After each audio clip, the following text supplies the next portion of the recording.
On.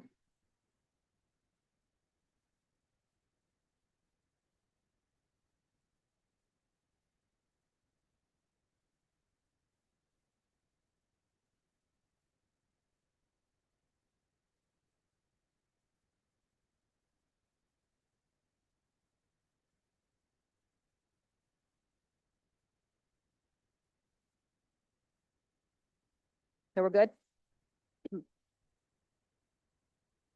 Hello, everyone. I think we can get started. Welcome, everyone who is here with us in person and to those who are joining remotely. My name is Holly Johnson, and I am the Associate Director of Global Freedom of Expression at Columbia University. It is our great honor to be able to co-host the book launch for Disinformation, Misinformation, and Democracy, Legal Approaches in Comparative Context, published by Cambridge University Press. Our generous co-sponsors are Columbia Law School, University of Alabama School of Law, and the University of Minnesota Law School. Back in March of 2023, when the book was still under development, Global Freedom of Expression hosted a workshop for 6 of the contributing authors to present their working drafts on the chapters. And at that time, Global Freedom of Expression was cooperating with UNESCO to add case law on disinformation to our global case law database. So it was a great opportunity for us to connect with a group of legal scholars working on that particular issue. And that collaboration has led to the further enrichment of the Global Freedom of Expression case law database. And I expect we will discover even more interesting case law in the final published volume. So the timing of this book could not be more critical, since nearly half the world's population have voted or are preparing to do so in what is being called a super election year. As if on cue for this event, you have all surely seen the news last week that federal prosecutors took a range of actions, including indicting 2 employees of a U.S. media company for disseminating Russian propaganda in an effort to undermine the upcoming U.S. election, and engaging in activities that aim to deteriorate public trust in our institutions. Pursuant to that, the US, Canada, and the UK imposed sanctions on the Russian media outlet Russia Today for colluding with Russian intelligence agencies to conduct covert disinformation campaigns around the world. This was not necessarily surprising, as similar allegations have been made previously. But what was somewhat new are that the actions were taken were not only to expose the operations from the highest levels of government, but also to encourage allies to join forces publicly to counter such activities, just as they do other foreign intelligence activities on their soil. This is a bit reminiscent of actions taken back in 2022 by the European Union in response to war propaganda related to the Russian invasion of Ukraine.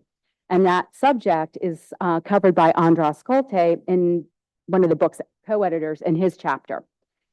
The book takes a global perspective on the problem of disinformation, with 17 contributing legal scholars representing 9 countries, plus regional perspectives from the European Union and the European Court of Human Rights.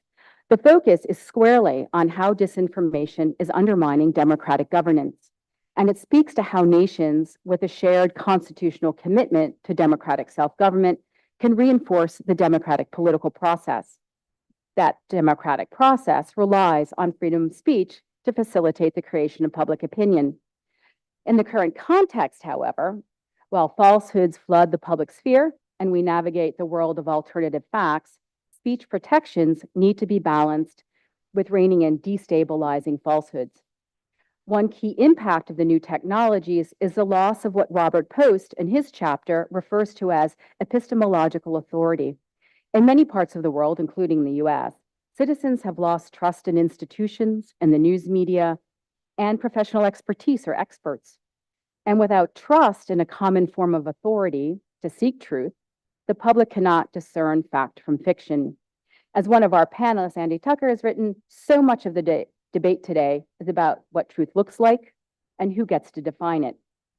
The authors consider approaches to these problems from different legal systems, regional organizations, journalism, non-governmental organizations, and civil society to offer a comparison on what works or could work in varying contexts. Editor Ron Krotoszynski in the introduction observes, It is undeniable that disinformation and misinformation impose serious social costs on a mass scale around the world and do so with great regularity. The question is not whether a problem exists. Instead, the relevant question to be asked and answered is, what, if anything, is to be done about it? To start to answer that question, we have three panels today, which roughly follow the structure of the book. And we're very lucky to have three of the book's co-editors with us, along with two authors of chapters who are joined with experts working on disinformation from different disciplines. The first panel will define the problem, looking at it from a historical perspective, acknowledging that the problem of disinformation is not new, yet recognizing there are aspects of the scope and scale of it today that are creating profound threats to democracy. Ron Krotoszynski, drawing from his chapter, will discuss how the problem is manifesting today, impacting elections and the challenges to regulating it. Andy Tucker will share insights from her book, Not Exactly Lying: Fake News and Fake Journalism in American History, where she considers what happens to democracy when fake journalism looks more and more like truth and fake truth like journalism. She further observes that the stories about truth are never only about truth, but about power, about control, about desire, and values. For a comparative perspective, András Koltay will explain how the EU defines concepts of mis and disinformation and will map some of the responses. The second panel will provide a comparison of national and regional strategies from Europe, Korea, and Brazil. Aaron Park will explore how regulations of false information have evolved in South Korea. Bernard Torek will consider the relevant case law and emerging legal principles of the European Court of Human Rights. And Arthur Pericles will share experiences from Brazil, which offers many interesting approaches to the problem of fake news, not only from a regulatory perspective, but also from the judiciary. The third panel will consider bottom-up approaches. Charlotte Garden, one of the book's co-editors, will present strategies employed by labor unions to support better access to information through voter education and media literacy programs. Anya Schifrin has authored two important reports on disinformation, one offering a taxonomy of demand-side and supply-side solutions, and another looking at AI startups, which use natural language processing as well as human intelligence to identify, in some cases, block false or inflammatory content online. Katie Fallow will discuss strategic litigation as one remedy based on her experience as senior counsel at the Knight First Amendment Institute. Finally, we are deeply grateful to our expert moderators, whose invaluable contributions will ensure these conversations remain engaging, insightful, and productive. I'd also like to acknowledge that today's event is being live streamed, and a special thank you goes out to Jolie McPhee of the Internet Society New York chapter for making that possible. We're excited to connect with a broader audience and include their voices in our discussion.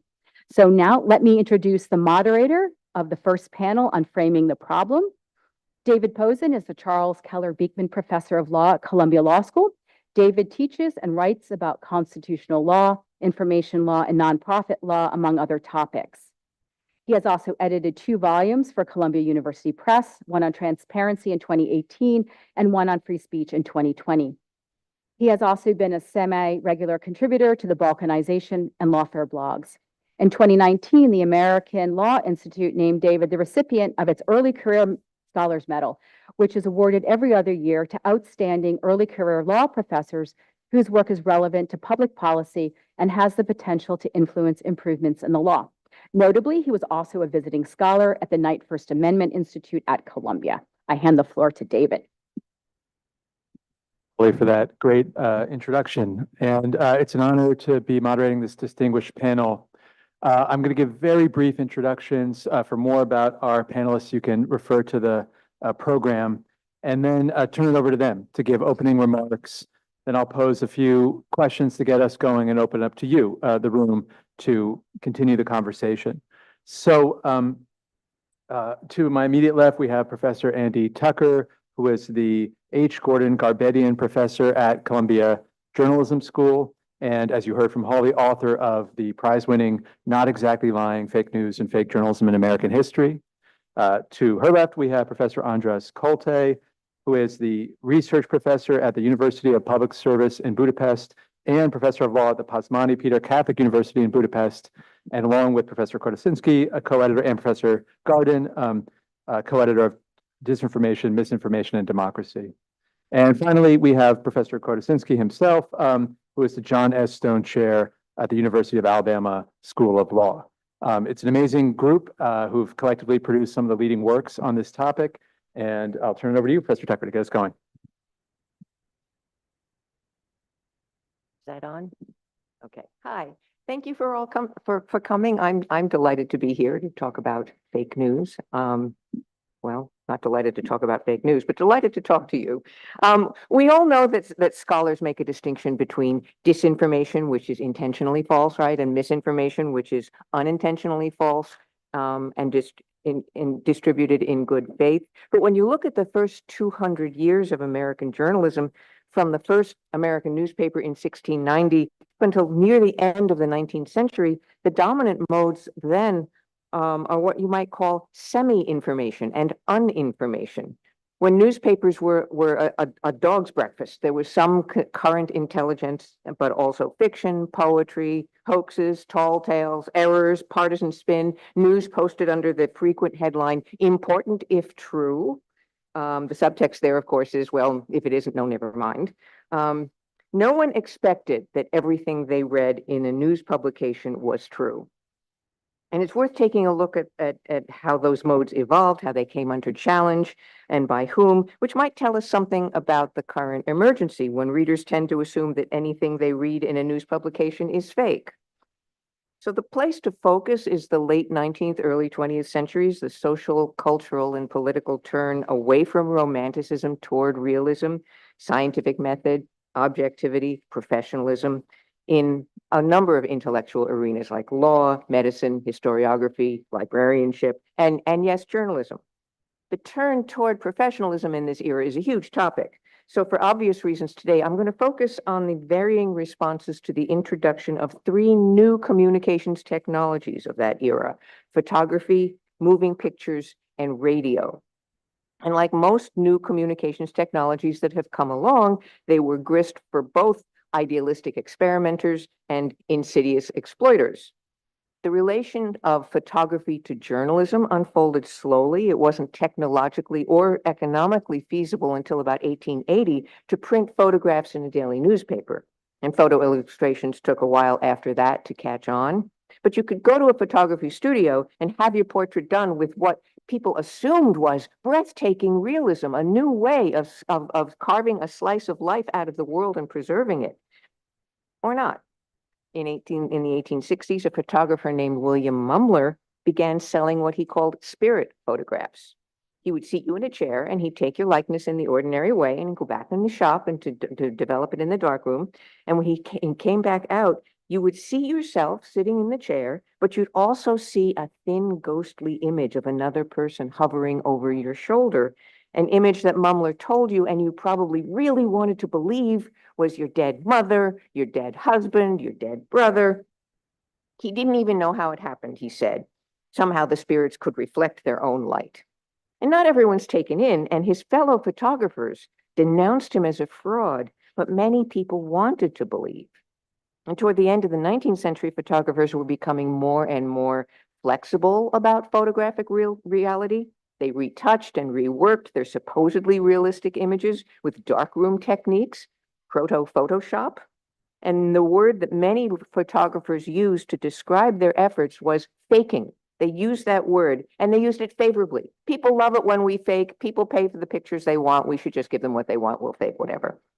And at the same time, it was a word they got from the journalists. Journalists were also talking about, openly and cheerfully, talking about faking, embellishing a story, adding colorful details that would make people more interested, make it more agreeable. But so this is happening in the late 19th century in photography and in print journalism, but they both get caught up in the shift toward realism and objectivity of the late 19th, early 20th centuries. With many newspaper journalists are growing increasingly tired of and embarrassed by uninformative, semi-informative journalism. They're working to establish conventions, standards, ethical codes that demonstrated they were fact-centered, verified professionals dedicated to the public good. They considered the journalism they did to be professional, including the emerging field of what would come to be known as photojournalism. That was real journalism. They did not hesitate to point to examples that did not uphold ethics and standards and denounce them as fake.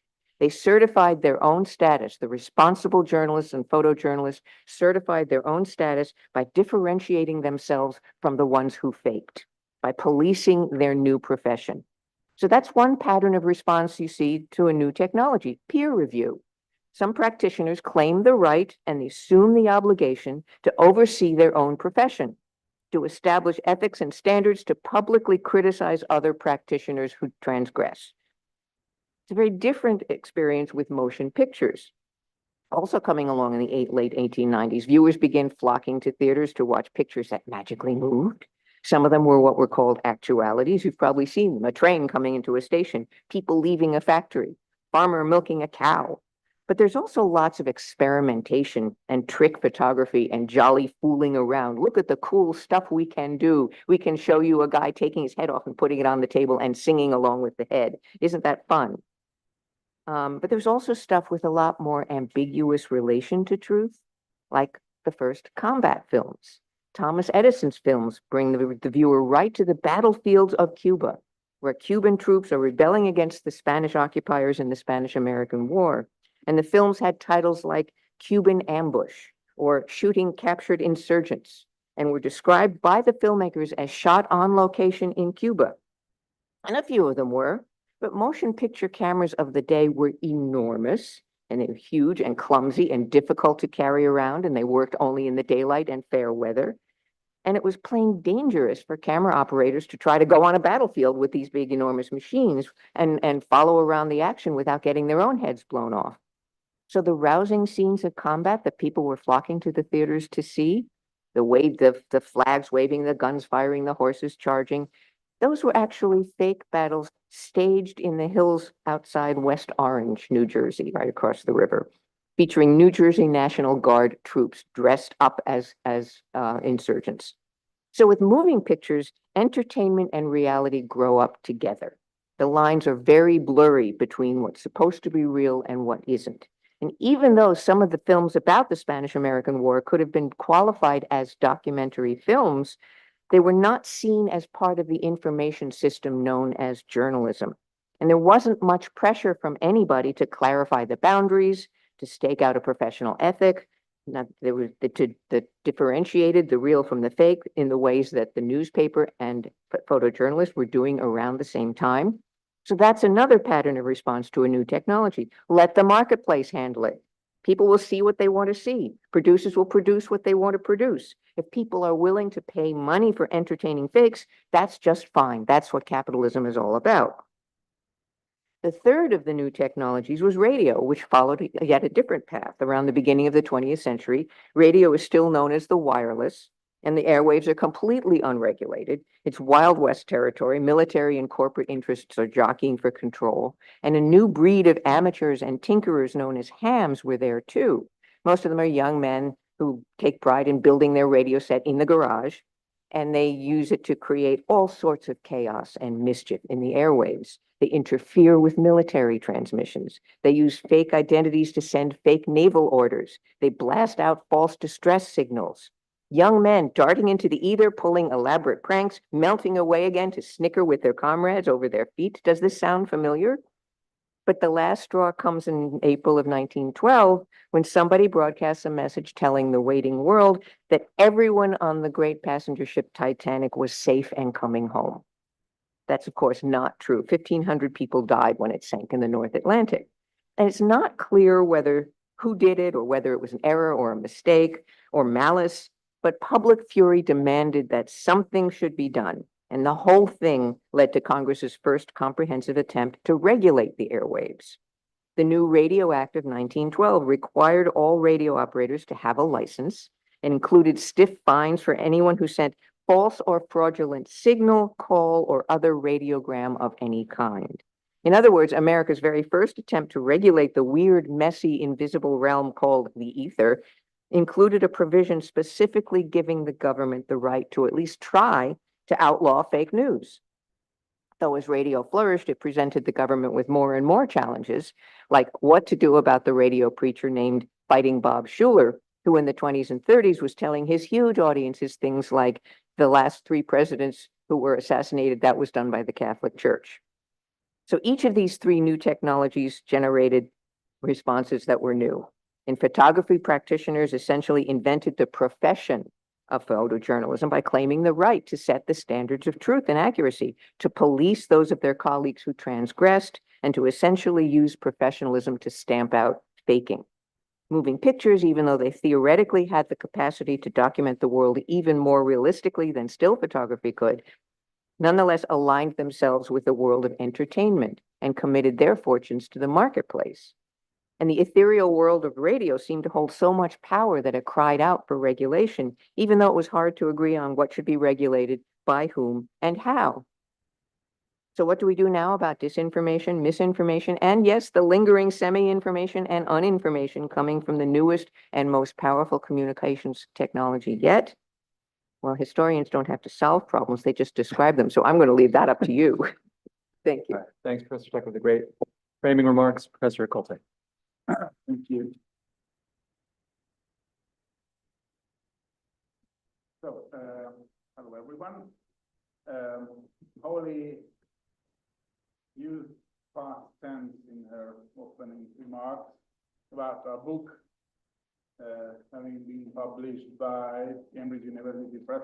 In fact, that's not fully true. You are actually participating in a very special event. This is a book launch conference without a book actually published. And the reason for that setback is that the publisher suffered a major cyber attack back in June. So that caused some delay, but it's on its way. And you see it already has a cover, already has chapters, and I hope, we all hope with my co-editors that will come out sometime in the fall. But it was a great pleasure to work on the book with Ron and Charlotte and also the contributors. So, and thanks for Holly and Columbia University for hosting us.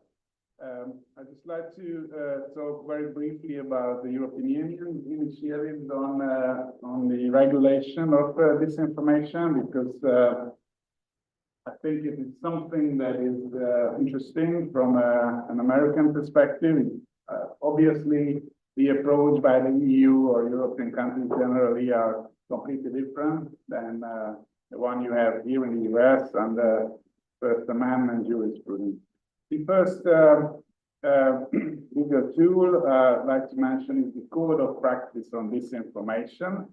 It was originally adopted back in 2016.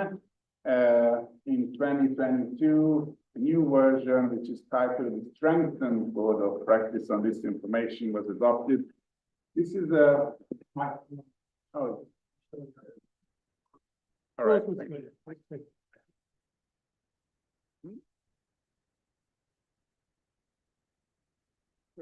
All right. Is it better now? Or is it different now? Okay. Yeah. So this code is supposed to be a self-regulatory instrument.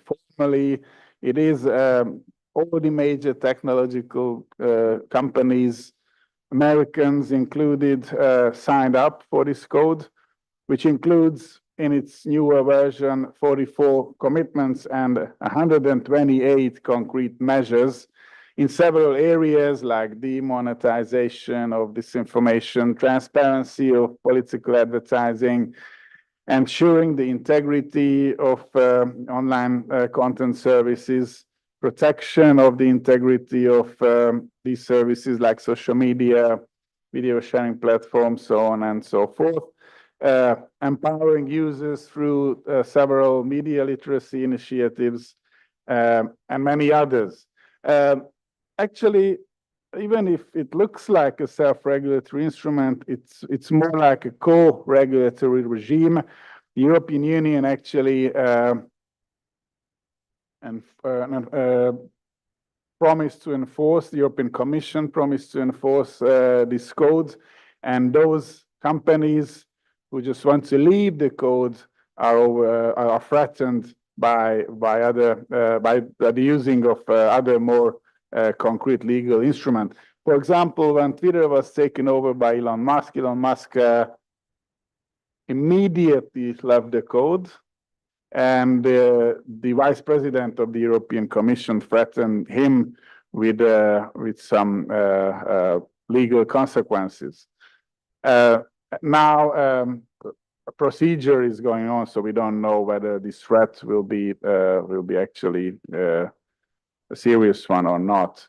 The second instrument I'd like to mention is the so-called Digital Services Act.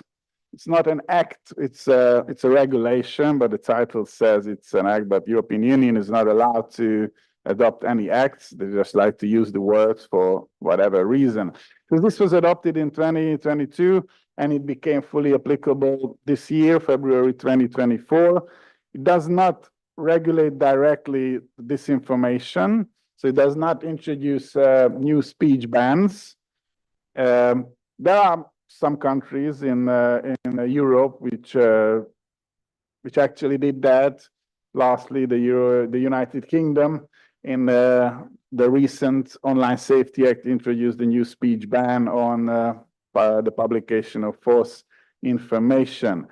But the DSA, the Digital Services Act, does not do that. So it regulates the disinformation problem more indirectly.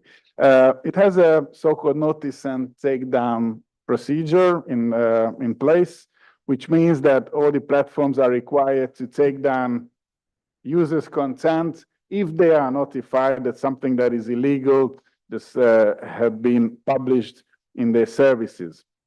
Illegality meaning illegal in any of the countries, the member states of the European Union. So if a Hungarian user wants to notify Facebook or Instagram or TikTok, and obviously the platform needs to observe the Hungarian legal system, and it's the case with all the other 27 EU member states.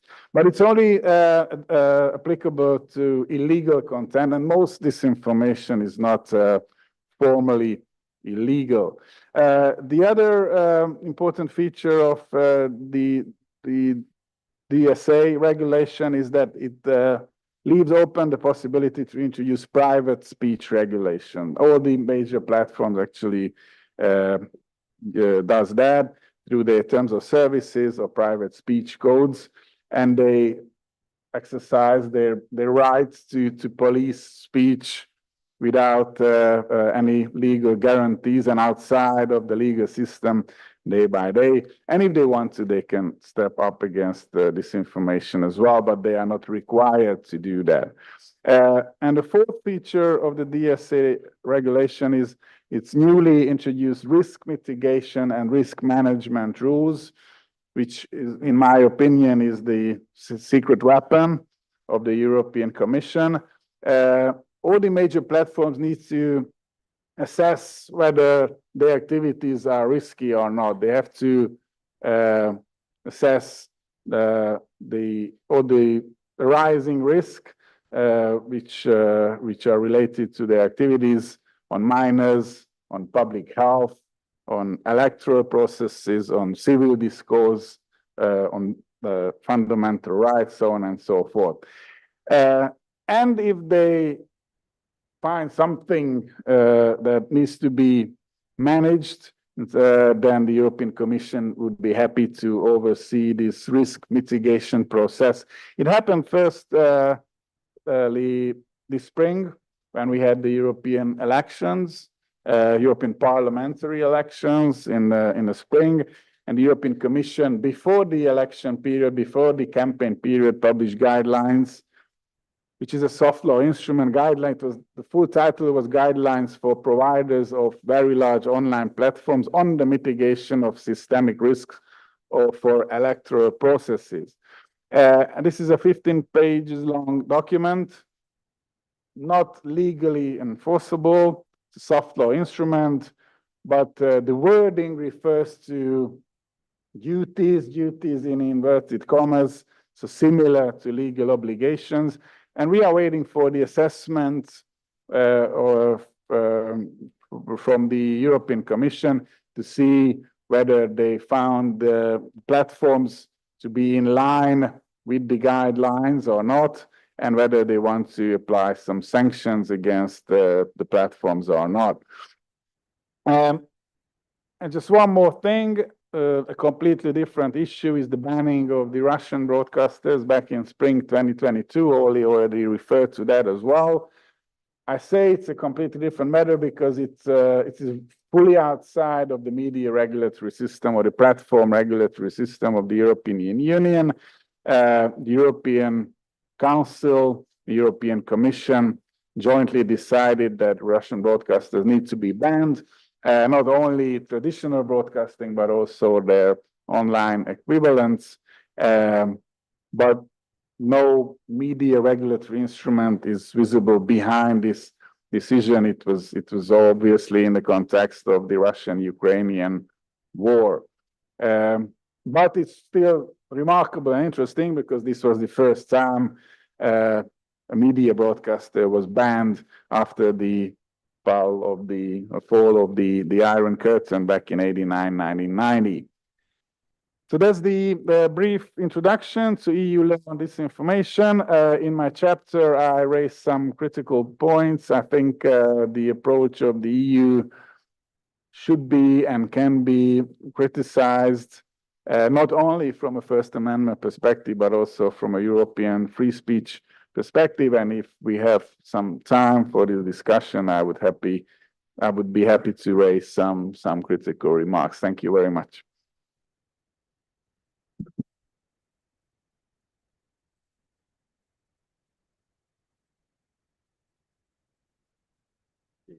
I got it on.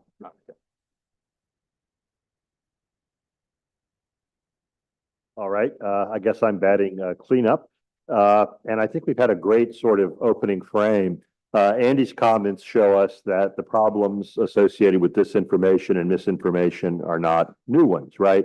Think about William Randolph Hearst as an exemplar of journalistic ethics and standards. Remember the Maine, right? Havana Harbor.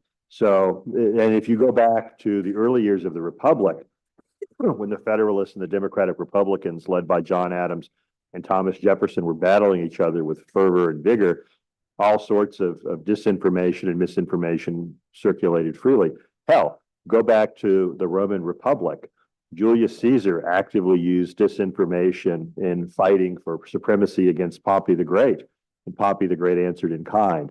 So this problem that we face of efforts to manipulate the citizenry, to propagandize them, are not new.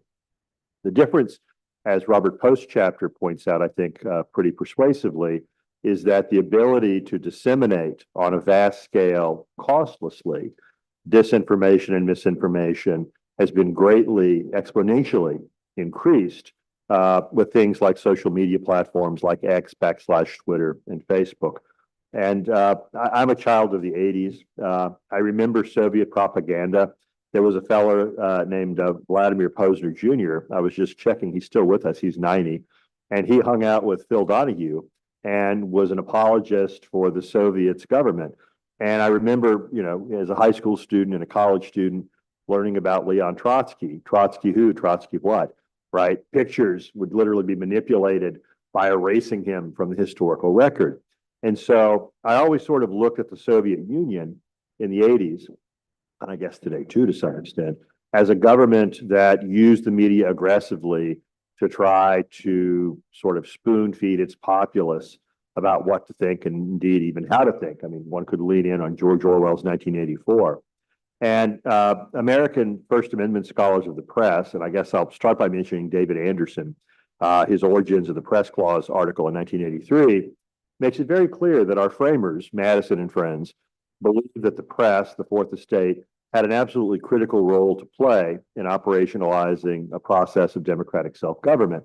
The press would provide news and information that was essential to voters in rendering prudent and wise electoral judgments on election day.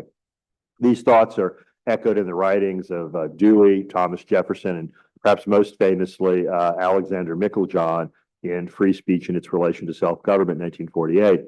Where do we stand now? I mean, how does the U.S. press look relative to, say, the Soviet press of the 80s? It's rather depressing. And in fact, Ronell Anderson-Jones at Utah and Sonia West at Georgia have done a really wonderful empirical study looking at Supreme Court references on and off the bench to the press and at invocations and applications of the press clause. And they find a steady decrease over time in the salience of the press clause as a generator of meaningful decisional rules and jurisprudence, and a corresponding increase across the ideological spectrum of dyspeptic comments in describing the press. So it's not just conservative justices like Clarence Thomas who detest the press.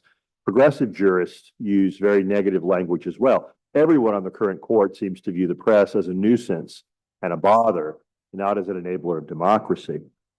So where does that take us?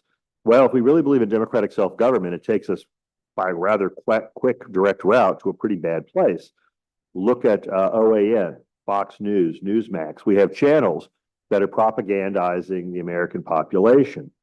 Do these have effects? Yes. Consider Springfield, Ohio, and the Haitian immigrants who live there. The GOP candidates for president and vice president, in fact, Trump, during the debate last week, claimed falsely that these lawfully present immigrants, he also claimed they were illegally present. That's not true. They're lawfully present. Were eating local cats and dogs, geese, ducks. And even after he was corrected, he has continued repeatedly to say that. So does J.D. Vance. J.D. Vance, though, dropped the mask in an interview over the weekend and said that he would do whatever was necessary to put immigration on the nation's electoral agenda. And if making up a story was necessary to do that, he could live with that. So, and then Elon Musk, that his acquisition of Twitter /X been mentioned. You know, when he bought the company, the platform, for $44 billion, I think its market capitalization now is about a tenth of that. Not a good investment if you're one of Elon Musk's funders, but I digress. He promised it would not be a hellscape. And I would just direct you to the cover of the book. If you sort of recognize it or it seems familiar, it should. That is Hieronymus Bosch's Garden of Earthly Delights, and that is his hellscape. Elon, you'll remember, famously promised that the one thing that would not happen on his watch, is that Twitter would not become a hellscape. Well, a little over a year later, it seems pretty clear that Twitter is in fact a hellscape, and one of the chief demons, we could sort of airbrush Elon in there somewhere, torturing a soul in hell, cutting off someone's ear, is one of the chief perpetrators and purveyors. A couple of weeks ago, he took an AI deepfake image of Kamala Harris dressed in a Communist Party uniform and saluted Comrade Kamala and said, "This is what she does." Now, he says it's a joke, but there's a big difference between an AI image of Kamala Harris and Communist Party garb and Larry Flint's fake Campari ad. The fake Campari ad in Hustler magazine alleged that Reverend Falwell and his mother had intercourse in a drunken rendezvous in an outhouse. Okay, not very classy. That wasn't Larry Flint's thing, but it was labeled clearly parody, not to be taken seriously. And so anyone who saw the fake Campari ad about first times would see the disclaimer. And the problem we have today is we don't have disclaimers. And that raises the question, what are we to do about it? Well, California has a partial answer, I suppose. Gavin Newsom has just signed a new law this week prohibiting AI-created deepfakes, but only of public officials and public figures. I am curious about why ordinary people are not just as entitled to protection for their personal honor, dignity, ability to control their images. And this reflects a larger differential between European understandings of dignity and privacy and U.S. understandings. I would suggest that public officials, Taylor Swift can fight for herself. Donald Trump can fight for himself. If one of us somehow got sucked up into the vortex of the internet and started trending, our ability to fight for ourselves is, I think, somewhat more questionable. So if there's a need for protection against AI-created deepfakes, I would suggest it's not the rich and the powerful and the politically connected. It's the average and the ordinary and the disempowered. But it's not surprising that when we see efforts to protect against deepfakes, they tend to run in favor of protecting things like copyright and intellectual property, because those who have a financial interest are best able to sort of engage the levers of the legislative process. So there's clearly a problem. The problem has been with us since we've had elections and politicians. And the question is then what, if anything, can be done about it? Does anything work? And that's really the genesis of disinformation, misinformation, and democracy. We wanted to put together some really excellent global legal scholars of free speech and democratic self-government. And this is a very American perspective in the framing. I'll simply own that. I've always believed, though, that you can learn a lot by looking at how a society that shares similar values has attempted to address a common problem. So our hope was we would find a better mousetrap. Here in the US, of course, the assumption is that the internet has to be a Wild West, that cyberspace can't be regulated. As András's presentation makes clear, that assumption is not shared in the wider world. So one point of this book is to try to get the message out of the United States that the assumption that the internet has to be a hellhole is a false one. So that still doesn't answer the question of what could be done. Well, one example is what Brazil is doing. They've appointed one of their members of the Supreme Court as an internet regulator. This is after, in the 2022 presidential election, vast quantities of disinformation and misinformation circulated freely and undoubtedly distorted the voting behavior of at least some Brazilian citizens. In fact, if you're wondering why X is no longer available in Brazil, it's because Elon Musk has refused to designate a legal representative for service of process. I've seen some First Amendment experts here in the US denounce Brazil. I have to say I'm somewhat sympathetic to Brazil. You can't even get a corporate charter in Mississippi unless you designate a legal representative for service of process and an address. That is what Brazil is asking for. Now, why won't Elon Musk do that? Well, it's pretty simple. Once he does that, the internet regulator is going to start sending takedown orders for information after process, which is determined to be false or misleading.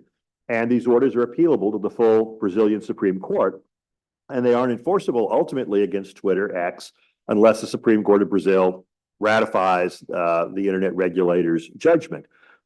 So Brazil has decided, after a fairly poisonous 2022 election cycle, that government regulation was a cure that was not worse than the disease. But here in the United States, of course, the First Amendment orthodoxy, going back to New York Times v. Sullivan, Brandenburg v. Ohio, and cases like Snyder v. Phelps, is that any sort of government regulation aimed at the marketplace of political ideas is inherently distortionary and illegitimate.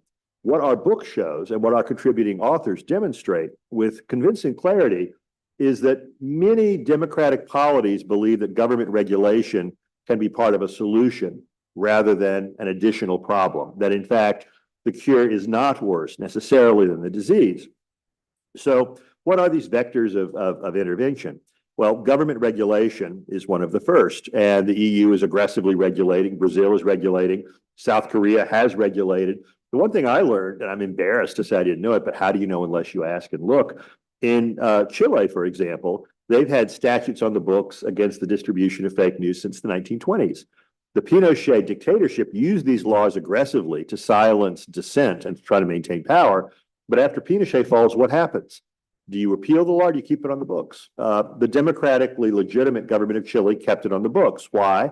Because they were convinced that the dissemination, intentional dissemination in particular, of false information could have terrible distortionary effects and could be affirmatively dangerous. If you want an example of that, COVID vaccines, right? You have Elon Musk and Robert Kennedy Jr. saying that they're things like causes of sterility in young women, or one of my favorite memes on the internet was that the vaccine contained little tracker chips from Bill Gates, so Bill Gates would know exactly where you went.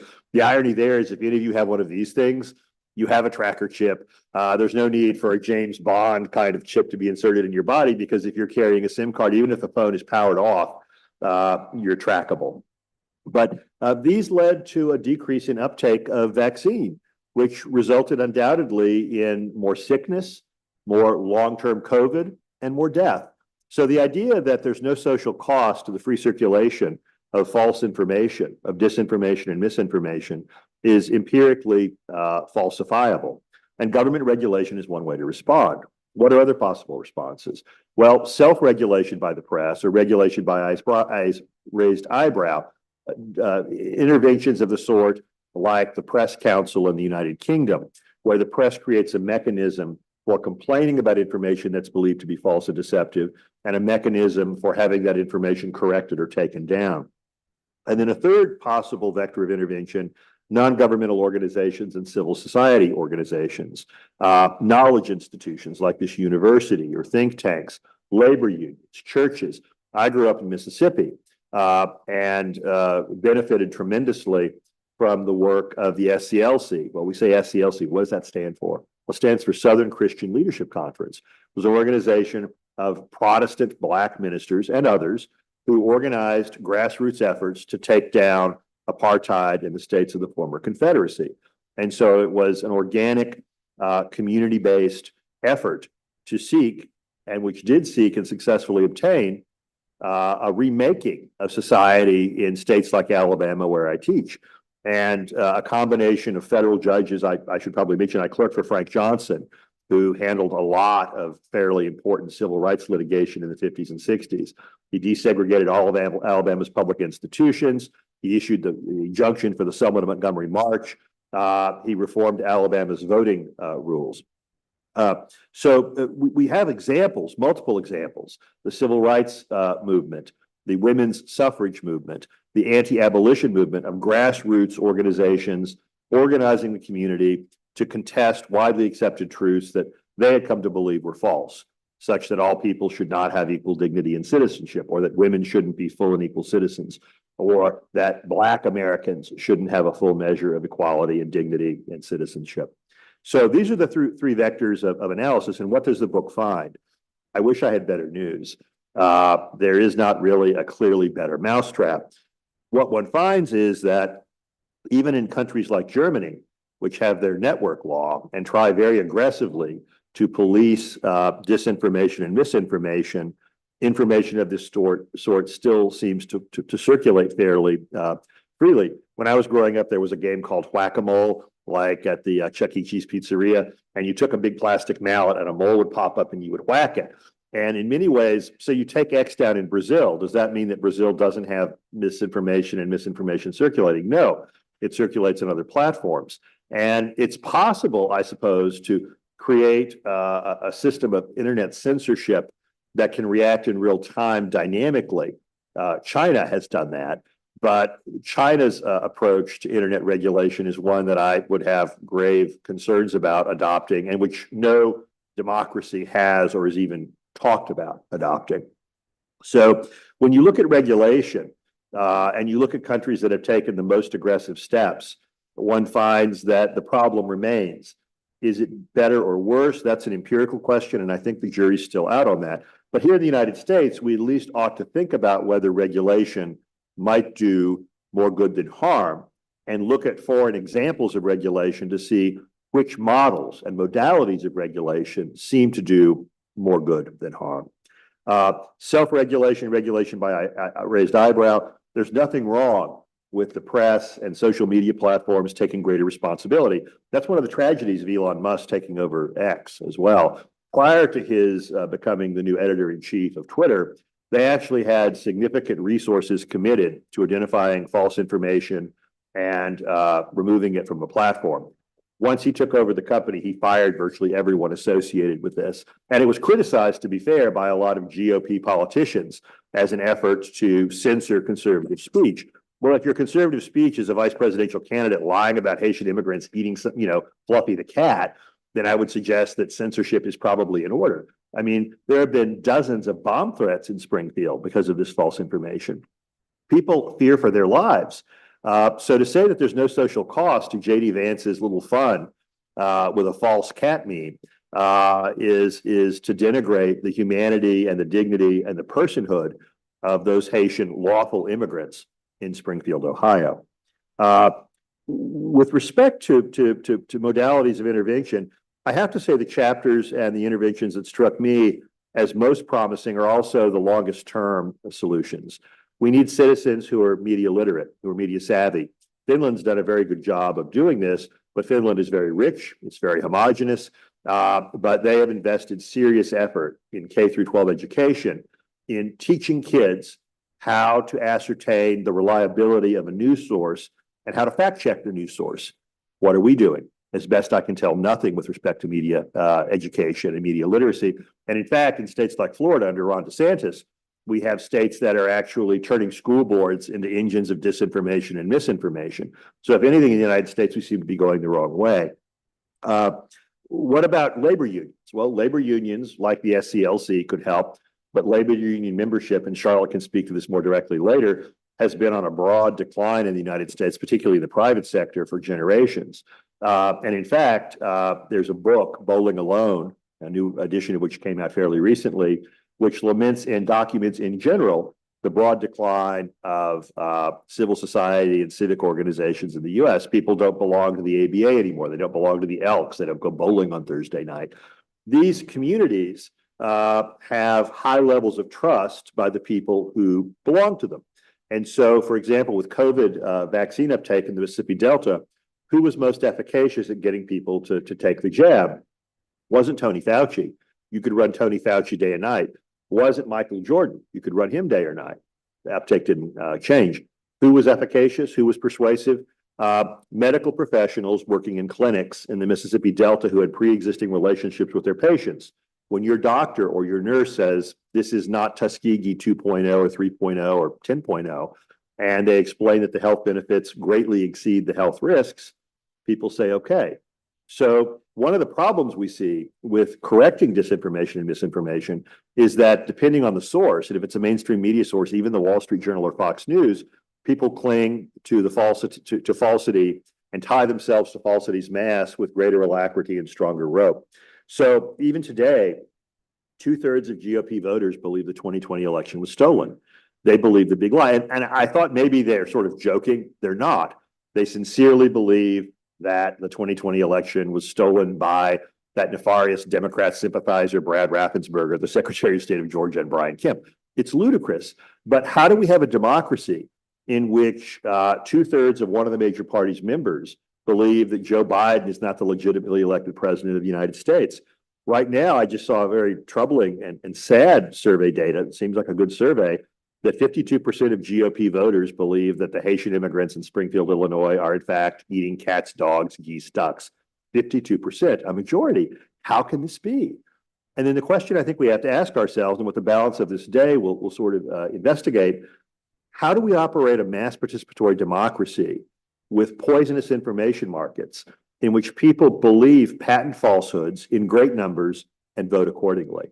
And perhaps if we educate kids better, and we try to reanimate civil society organizations. And Vicki Jackson's chapter on knowledge institutions, I think, is really a powerful one. She argues that universities, libraries, think tanks, we need to build better citizens.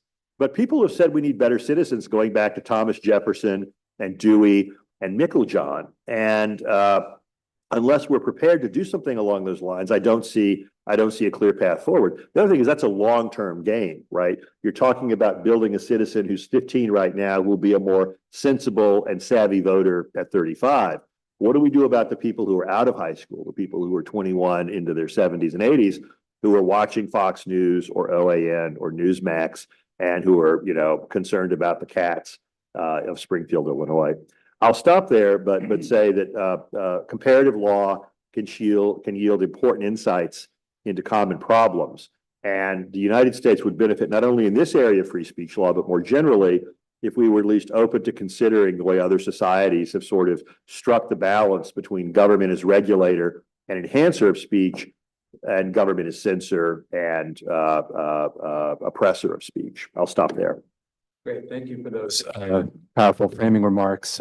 Maybe I'll just pose one question to each panelist so that we can stay on schedule and others can come in if they wish.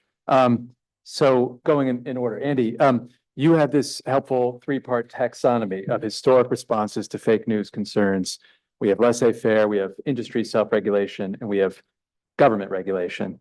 Could you help us understand what industry self-regulation might even look like today? Because the mainstream media outlets already have objectivity norms and practices. They've done their self-regulation, but they're not really the problem. The partisan media outlets like the Fox News or OAN or Breitbart, it's kind of it seems antithetical to their business model that they would subscribe to some robust objectivity norm. And then social media, their whole business model relies on algorithmically mediated content and filter bubbles. So is it even conceivable in principle that we could do industry self-regulation, if not, does it push you toward government solutions? Now, that's a great question, and you're absolutely right. It looks very difficult to achieve. What I conclude in my book, Not Exactly Lying, is that I would like to see, I think it would be useful for all concerned, for the mainstream media to stop trying to become more reader friendly, to become more open, to become more of those I think I'd like to see mainstream media uphold objectivity. With all of its problems, with all of its anguishes, with all of the difficulties, we know that it doesn't work well in some places, but it marks the professional journalist. It marks the professional who is willing to say, as Walter Lippmann claimed, journalism is a discipline of verification.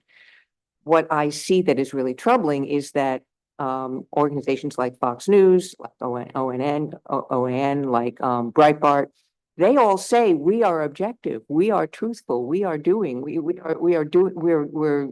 fact checking, we're verifying. They're not. They're saying they are. They're using the language of professional journalism to say they are doing that kind of work when it's and they can get away with it because the mainstream media are backing away under pressure from the traditional journalistic value of objectivity. It's a really complicated place to be, and there's no easy solution there. But I hate to see the language of professional journalism co-opted by the ones who are undermining it the most. Great. András, you teased your own question, I think, when you said you have a free speech critique of what the EU's been doing in this regulatory space, but didn't get to it. Could you elaborate? What is the free speech set of concerns you have? Yeah, thanks. It's really difficult to answer the question briefly because we have many free speech problems with our European approach to the problem. First, I'd like to mention the fact that many disinformation is actually protected speech, not only under the First Amendment, but also under European free speech doctrines. And when the European Union or national governments try to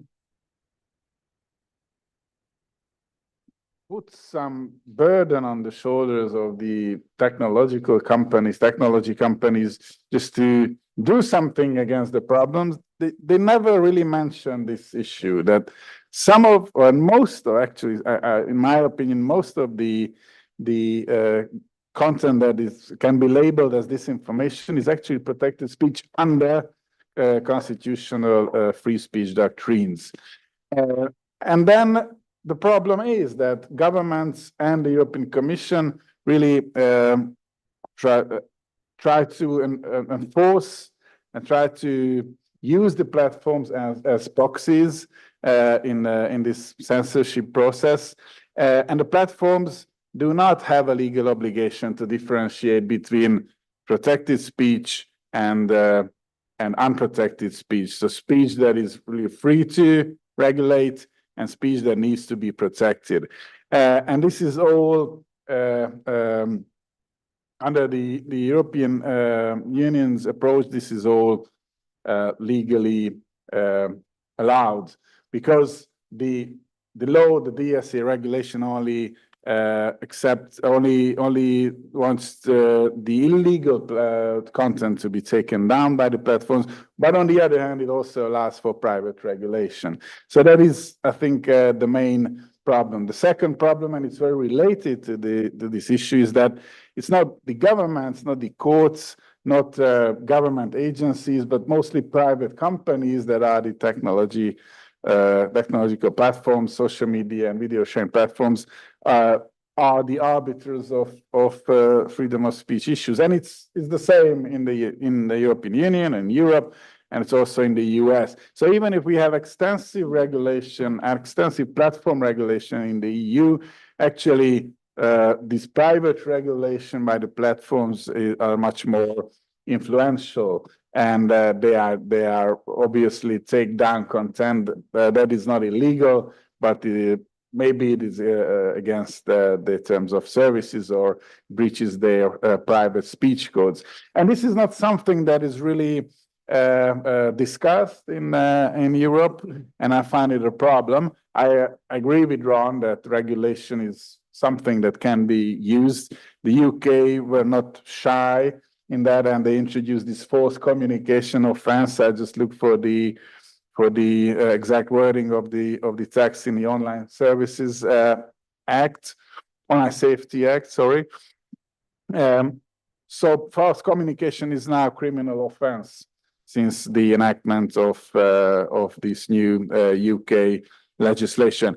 And also some American authors agree that false information can be regulated. I read a monograph by Cass Sunstein, and he also argues that theoretically intentional lies can be regulated even under the First Amendment jurisprudence and doctrines. So this is not something that is unimaginable in Europe, at least, but for me, this not differentiated landscape where we handle with illegal and non-illegal content with the same tools is not something that is very persuasive from a free speech perspective. Great, thanks. And I was hoping you could clarify what government regulatory strategies might look like here in the US, because I heard you just say that ultimately the most promising solutions are longer term sounding in civic education, media literacy. But before we get to that promised land, you said government regulation is one way to respond.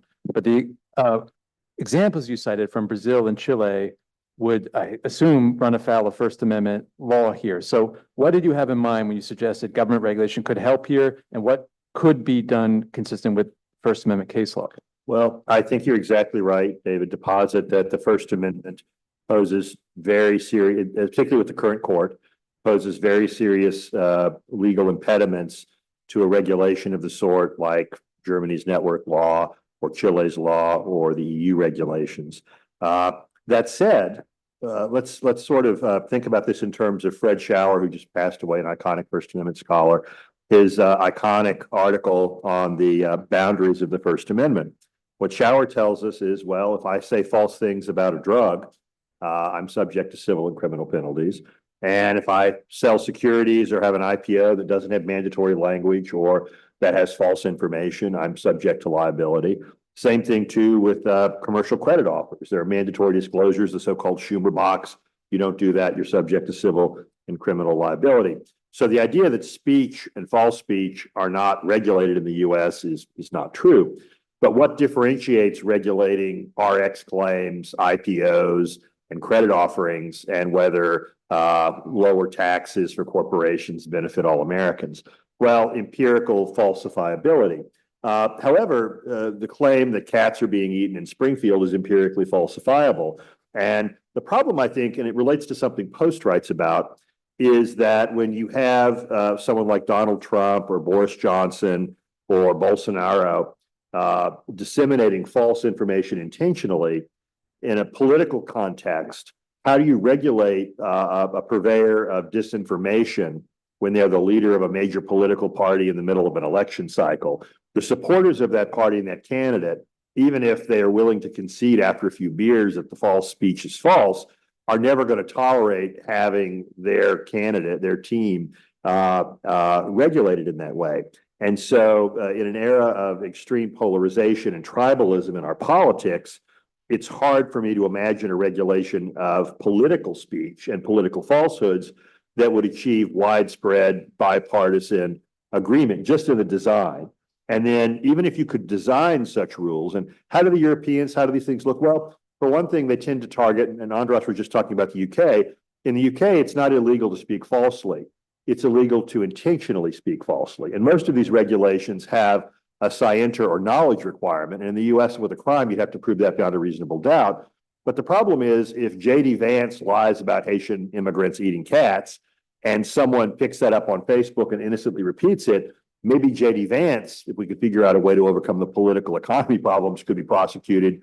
But the innocent repetition of that is not going to be regulable. So I have to sort of say I'm inclined to just throw my hands up, because the problem is that declaring empirical truth in the context of a polarized partisan political campaign. And who would do that? I sure as hell, if Trump is reelected, don't want whoever the hell is willing to be Trump's attorney general to decide whether something I write in a law review article is true. And I feel quite confident that Trump supporters don't want Joe Biden or Merrick Garland to do that. So how do you, that goes back to the sort of the civil society organizations. If the ABA says it, and I'm active in the ABA administrative law section, very ideologically diverse. And we all managed to get along and think about ways to make the administrative process work better. Now, we're able to do that because it's trans-substantive and not substantive, right? We're talking about procedures and agencies, and we don't know whether that'll lead to a pro-environmental or an anti-environmental outcome. But we get along and we trust each other and we disagree respectfully. ACUS does that too. ACUS has had conservative heads and had liberal heads.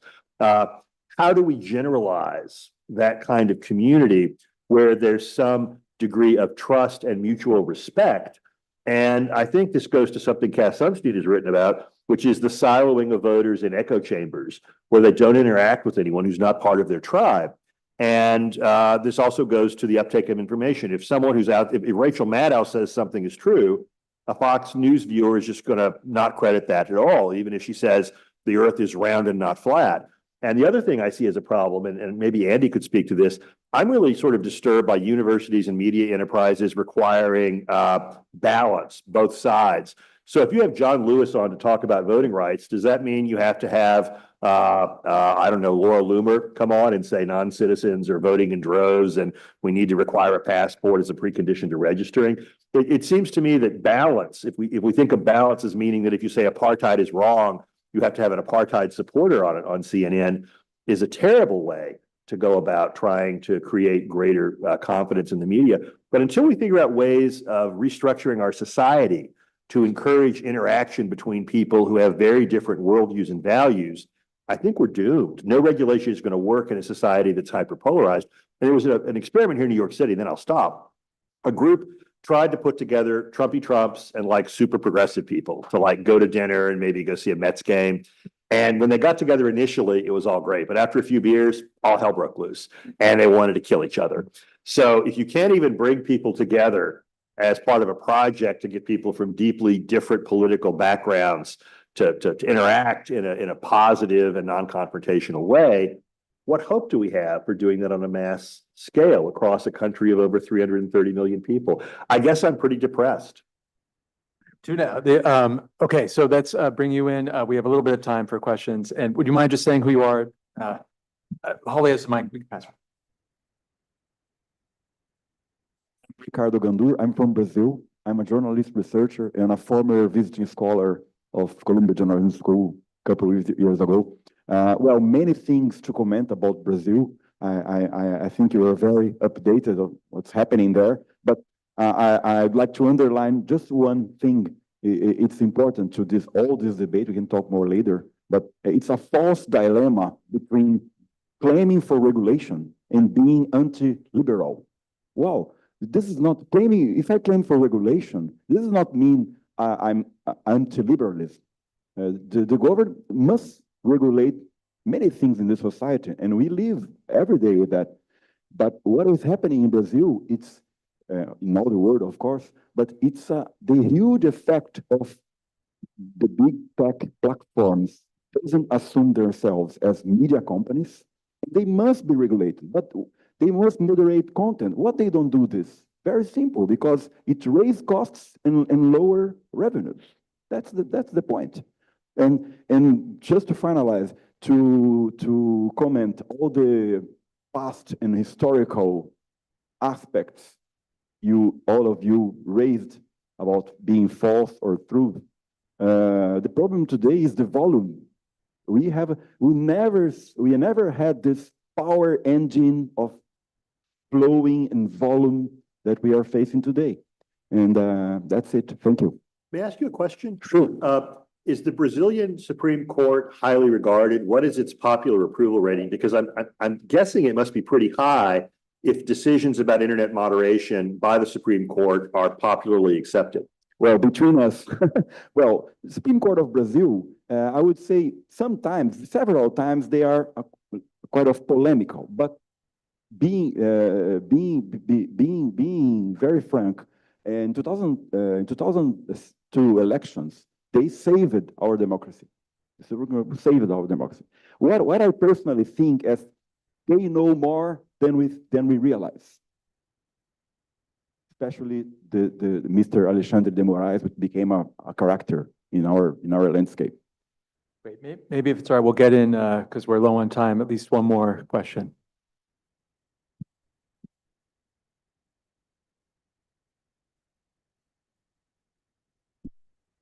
Hi, my name is Stefania Kopronțai. I'm also from Hungary. I'm here as a visiting scholar, but I'm a human rights advocate back home. And I want to bring in another problem into this already very complex framework. What can we do? What sort of legal approach can we apply when the state or the public service media plays a very important role in disseminating misinformation, which is the case in my country, in Hungary? I know that it works very differently here, so I will just say a couple of things about the system, and I don't want to take up too much time, but so it's financed by the state, financed by the government, the public service media, and there are researches from 2023 that in relation to Russia's war in Ukraine, the public service media spread misinformation about the war. And it's not only about what impact it has on the Hungarian public, but it has implications also on Hungary's and the Hungarian government's position in the EU and the NATO. So it has more global implications. And there are also studies that it had impact on the public discourse. So my question to the panelists is, what can you do if the state plays a very important role in spreading misinformation? And I would like to get Professor Koltay's answer to that as well, because he is also the president of the Media Council in Hungary. Wait, let me just say, if anyone wants to get in a last question, maybe we can take another one or two and let the panelists have the last word before we break. If not, we'll go to Professor. We do have one online. Okay, let's get that and then our final answers. So this one is for Ron. Do you see a more likely pathway towards federal regulation in the United States as being through domestic, perhaps state level pressure, or international pressure from democratic nations suffering the consequences of an unaccountable U.S. tech industry? Thanks, Holly. So why don't we go Professor Koltay, Professor Krotoszynski, and then Professor Chuck, if you want the last word, you can have it.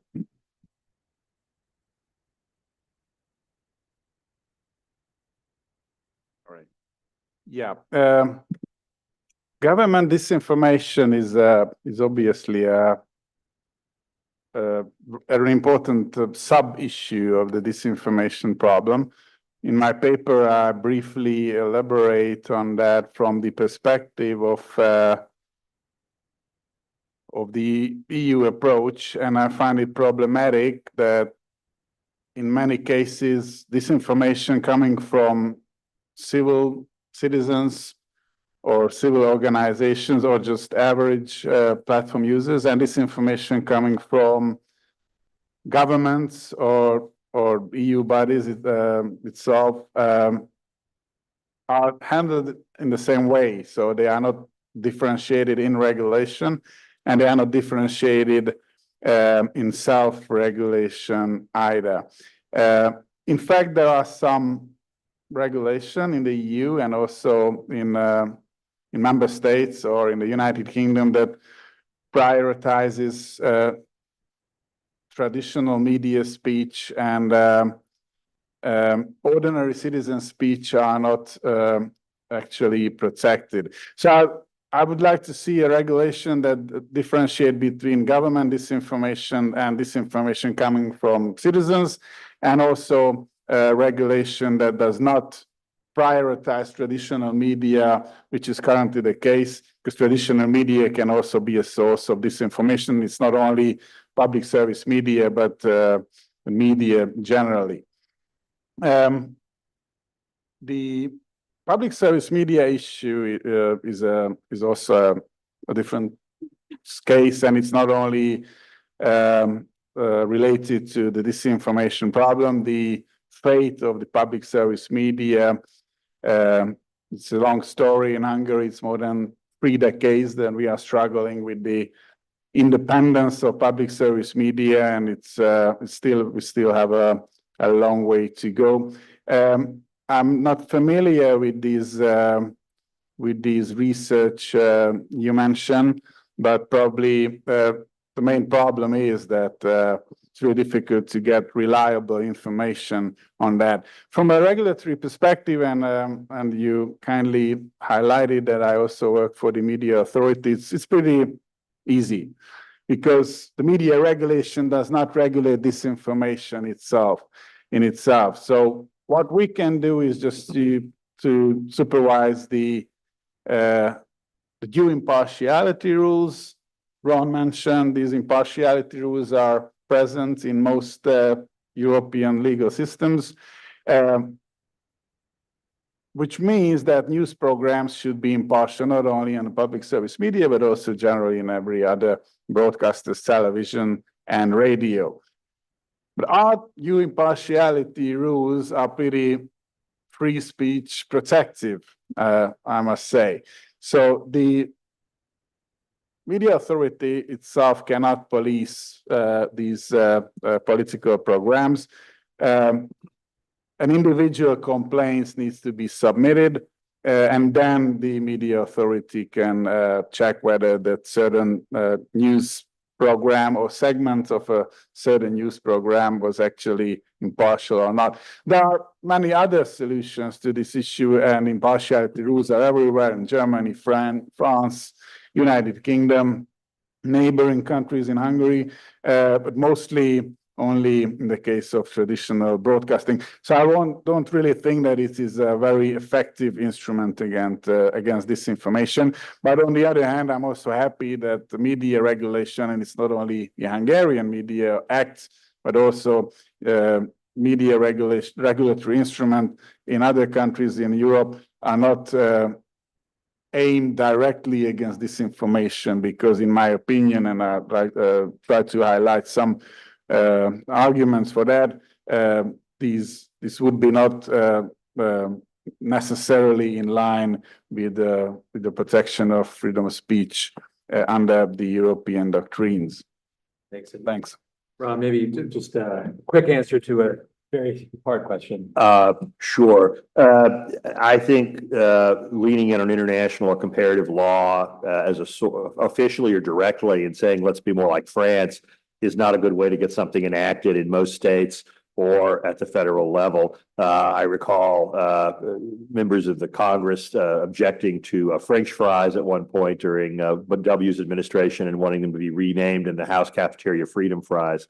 So then what do we do? I don't know. Non-governmental entities could do this, but people who watch Fox News are not crediting PolitiFact's fact checks. And we no longer have, and then mainstream media, responsible journalists, New York Times, Wall Street Journal, even Fox, if they get something clearly wrong, they will usually run a retraction. That's not the problem, but the retraction does no good for people who believe the election was stolen in 2020. I think what's happened, and this may be something Andy can speak to, when I was growing up, we had Walter Cronkite and Frank Reynolds and Connie Chung and Bernard Shaw, and everybody got their news and information from one of the legacy networks, and they pretty much tried very hard, even with difficult subjects like Iran-Contra or the Vietnam War, to call balls and strikes. And it present, how many people died at My Lai? We might fight like hell about whether to stay in Vietnam, but the basic facts underlying what was going on there were generally and widely accepted. That's no longer true. We live in a society in which we're balkanized, highly partisan, and we don't have the same facts. We're operating in a world of alternative facts, to quote Kellyanne Conway's defense of the president's spokesman about crowd sizes. So I don't know. I think we need better informed citizens, more capable citizens. We need media literate citizens.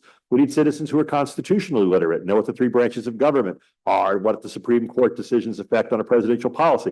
The last Constitution Day survey from Annenberg at Penn was distressing and depressing, and part of a larger long-term trend of civic illiteracy in this country.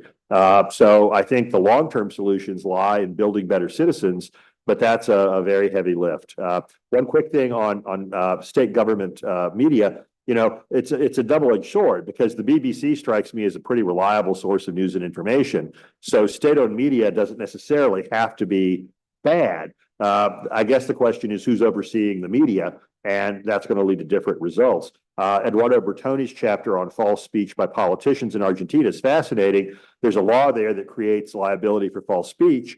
The trouble is it's enforced by the government, and the government is not going to enforce false speech by the prime minister. So again, you've always got to look at whether the medicine is worse than the disease.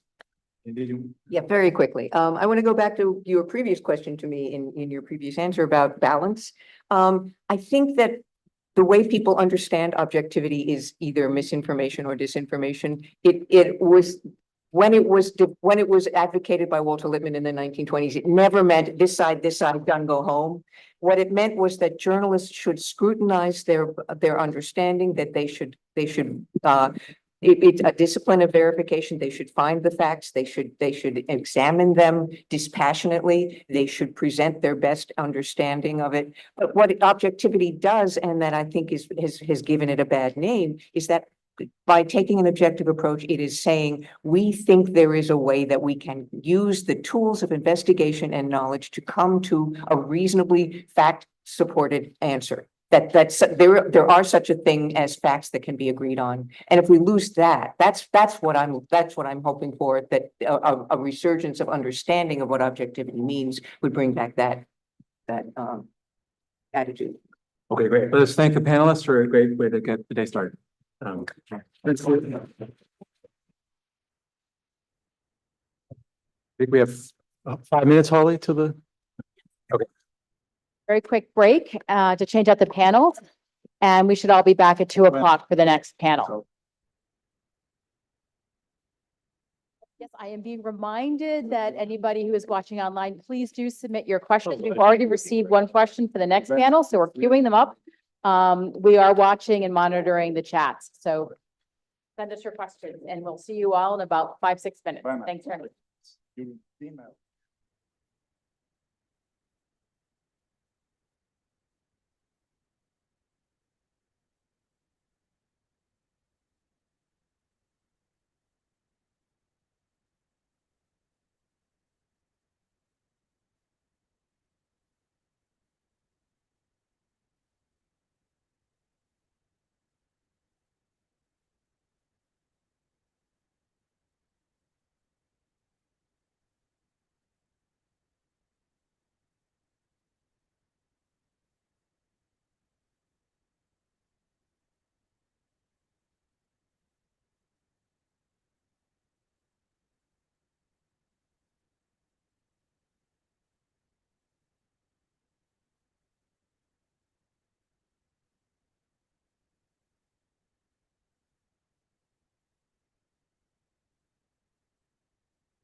Oh, great. Yeah.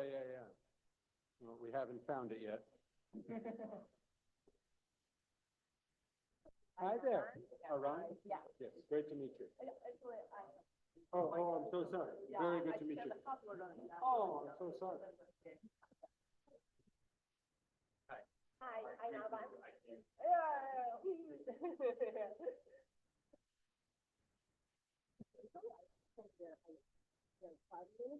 Yeah. Okay, great. Yeah, that's perfect.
This new workshop on knowledge and the state, a project of the Center for Political Economy at Columbia World Projects. Jeremy, the floor is yours. Thanks so much, Holly. So we're going to get right into it. I'll just very briefly introduce our three panelists. Each of the panelists will speak about their sort of own either national or regional expertise in these issues. I'll ask a couple of questions, and then we will hopefully get to some Q&A as well. So first we'll hear from, I'll introduce all three folks at once, and then I'll ask Aaron to begin. So first we'll hear from Aaron Park, who's an associate professor in media and communications at Korea University, South Korea. Aaron is also a contributor to the volume. Next we'll hear from Bernat Torok, who is the director of the Institute for, or of the Information Society, the University of Public Service in Hungary. And then finally, Artur Pericles Lima Montero, who's currently a resident fellow at the Information Society Project at Yale Law School. Aaron, please begin. Okay, sure. Thank you for introducing me. So as introduced, I'm Aaron Park and I'm teaching media law and journalism at Korea University. So thank you for joining this book event today. And I want to appreciate the wonderful book editors. And I feel so honored to contribute a chapter to this important book project. In my chapter, I focus on the challenges of regulating disinformation through laws. So at first glance, making a law against disinformation might seem like an easy, simple solution, but that's not the case. As the case in South Korea shows, it's not that simple. So since 2017, there have been growing concerns about fake news and disinformation in South Korea, especially we had the presidential election at that time. So this led the Korean National Assembly to propose more than 40 bills since 2017 to regulate this issue. In fact, there might be more than 40 bills, because I stopped counting after writing my book chapter. So probably I'm sure there will be more than 40 bills now in Korea. But so despite all these efforts, none of the bills have been passed yet. So why? So because making a law in this area is really tricky. So there are a lot of problems. The first problem is definitional issue. So to punish someone for spreading fake news, the law needs to clearly define what is disinformation or fake news. But as you can imagine, this is very difficult. Moreover, some bills targeted the press, the legacy media, defining fake news as false reporting. So there have been a lot of huge controversies in Korean society regarding protecting freedom of the press. Another issue is the term fake news itself. Actually, I do not like the term because it includes the word news, which can negatively affect people's trust in the news media. Also, politicians often use this term to attack legacy media that criticize them, like America in the same situation in my country. And also, I try to encourage the use of disinformation instead, but it's really hard to change the social habit. So because politicians, including the presidents, are using the word fake news. So I just gave up, and now I use both the terms interchangeably, why some reluctance though. So the second problem with these bills is that they impose too much burden on digital platforms. So most bills require the digital platforms to monitor contents and remove or block the contents. While these platforms are important gatekeepers of online information, imposing too much liability on them can threaten freedom of speech. So in fact, if platforms are held liable for disinformation, they may choose to simply delete or block some contents to avoid legal issues, even when it's not necessary. So this has been happening in South Korea, and it can lead to over-censorship or private censorship issue. So the third issue is deciding what constitutes false expression. So in legal context, the truth can sometimes include minor exaggerations or errors, so making it difficult to draw a clear line between what is false or what is not. As the Korean Constitutional Court stated, even false ideas can contribute to finding the truth, which further complicates this matter. So if making laws against disinformation, so it's not the magic solution, I argue. So what can we do? So I'm not saying we should not make laws. Rather, we need better laws. So these laws should provide clear guidelines for citizens and platforms on what is protected expression or not. Also, regulated self-regulation, which means co-regulation, is really important, I think. So I think pure self-regulation of platforms is just an idea.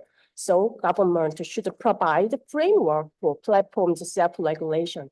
So for the platforms, they should provide a transparent procedure for detecting and removing disinformation online without infringing on free speech. So additionally, media literacy is crucial, as Ron said. Educating citizens to recognize and understand disinformation can empower them to navigate this complex digital landscapes. So therefore, we need a multiple approach that combines better, clearer laws with regulated self-regulation system and media literacy efforts. So that is my conclusion. So thank you for listening. Thank you so much, Alan. Bernard? Speak it all? Yes. Thank you very much.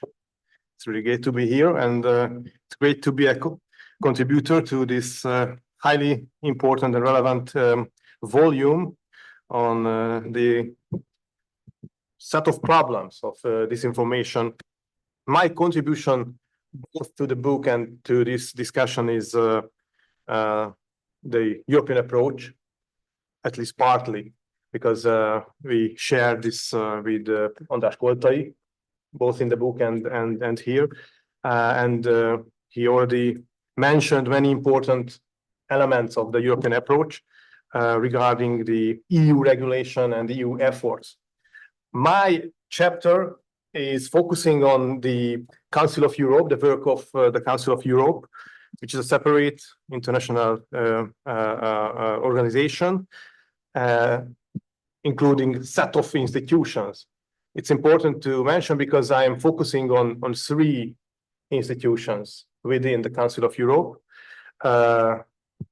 And I think the Council of Europe is probably the best intergovernmental institution for examining a European approach of freedom of speech. To some extent, it is even more telling, the work in the Council of Europe, even more telling than the EU and the regulation efforts in the EU, because it's a broader scope in terms of member states. It comprises 47 member states. And the second reason is that the Council of Europe and these three institutions that I am examining in the chapter have a very complex toolbox to handle pressing constitutional and social questions. Now the question of disinformation. It also has hard, strict regulatory, judicial, legal tools, of course, speaking about the European Court of Human Rights. But in other institutions, the Venice Commission or the Committee of Ministers, it also can issue public policy recommendations and communications that I find really, really important in this field of disinformation.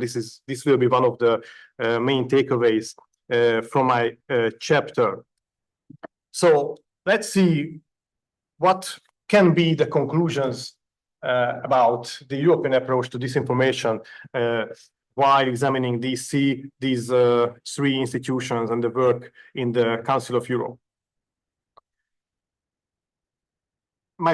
I think the first conclusion is, or my first goal to summarize the jurisprudence of the Strasbourg Court was to a little bit fine-tune or even correct the common stereotype or oversimplification that how the European interpretation of freedom of speech can get closer to the problem of disinformation, how Europeans can handle this issue. Because I think it's a common oversimplification that, at least from speaking or watching this problem from the US, that Europeans are in a way better situation because they can regulate speech more deeply, more broadly, even using content-based restrictions. And if you see the jurisprudence of the court and other policy documents from the Venice Commission, which is the most important advisory board on constitutional matters in Europe, or the public policy documents of the Committee of the Ministers, you can see that this is not as true in the field of disinformation. It is certainly very true, this hard distinction between the US approach and the European approach when we are talking about hate speech. In the issue of hate speech, this oversimplification is true that in Europe we have several restrictions, content-based restrictions protecting human dignity, which is in the focus of the European approach.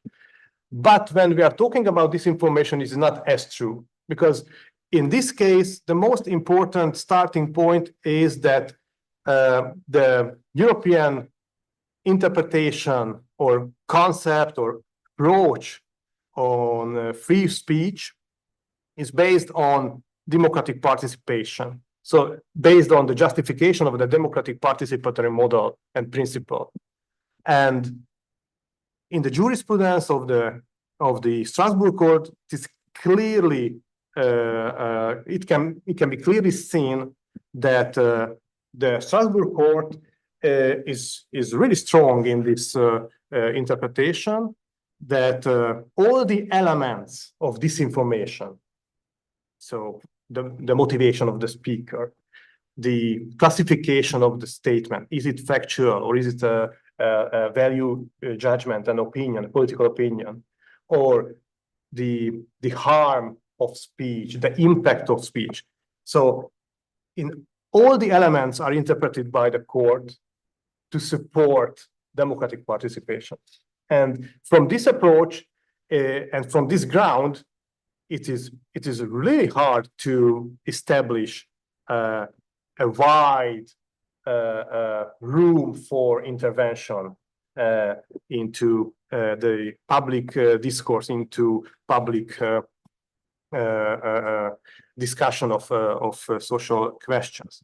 So my first conclusion, I don't want to go deeper now in the introduction, but my first conclusion by the end of the chapter is that even in Europe, it is hard to establish clear grounds for wide restrictive legal means, for the wide use of restrictive legal means.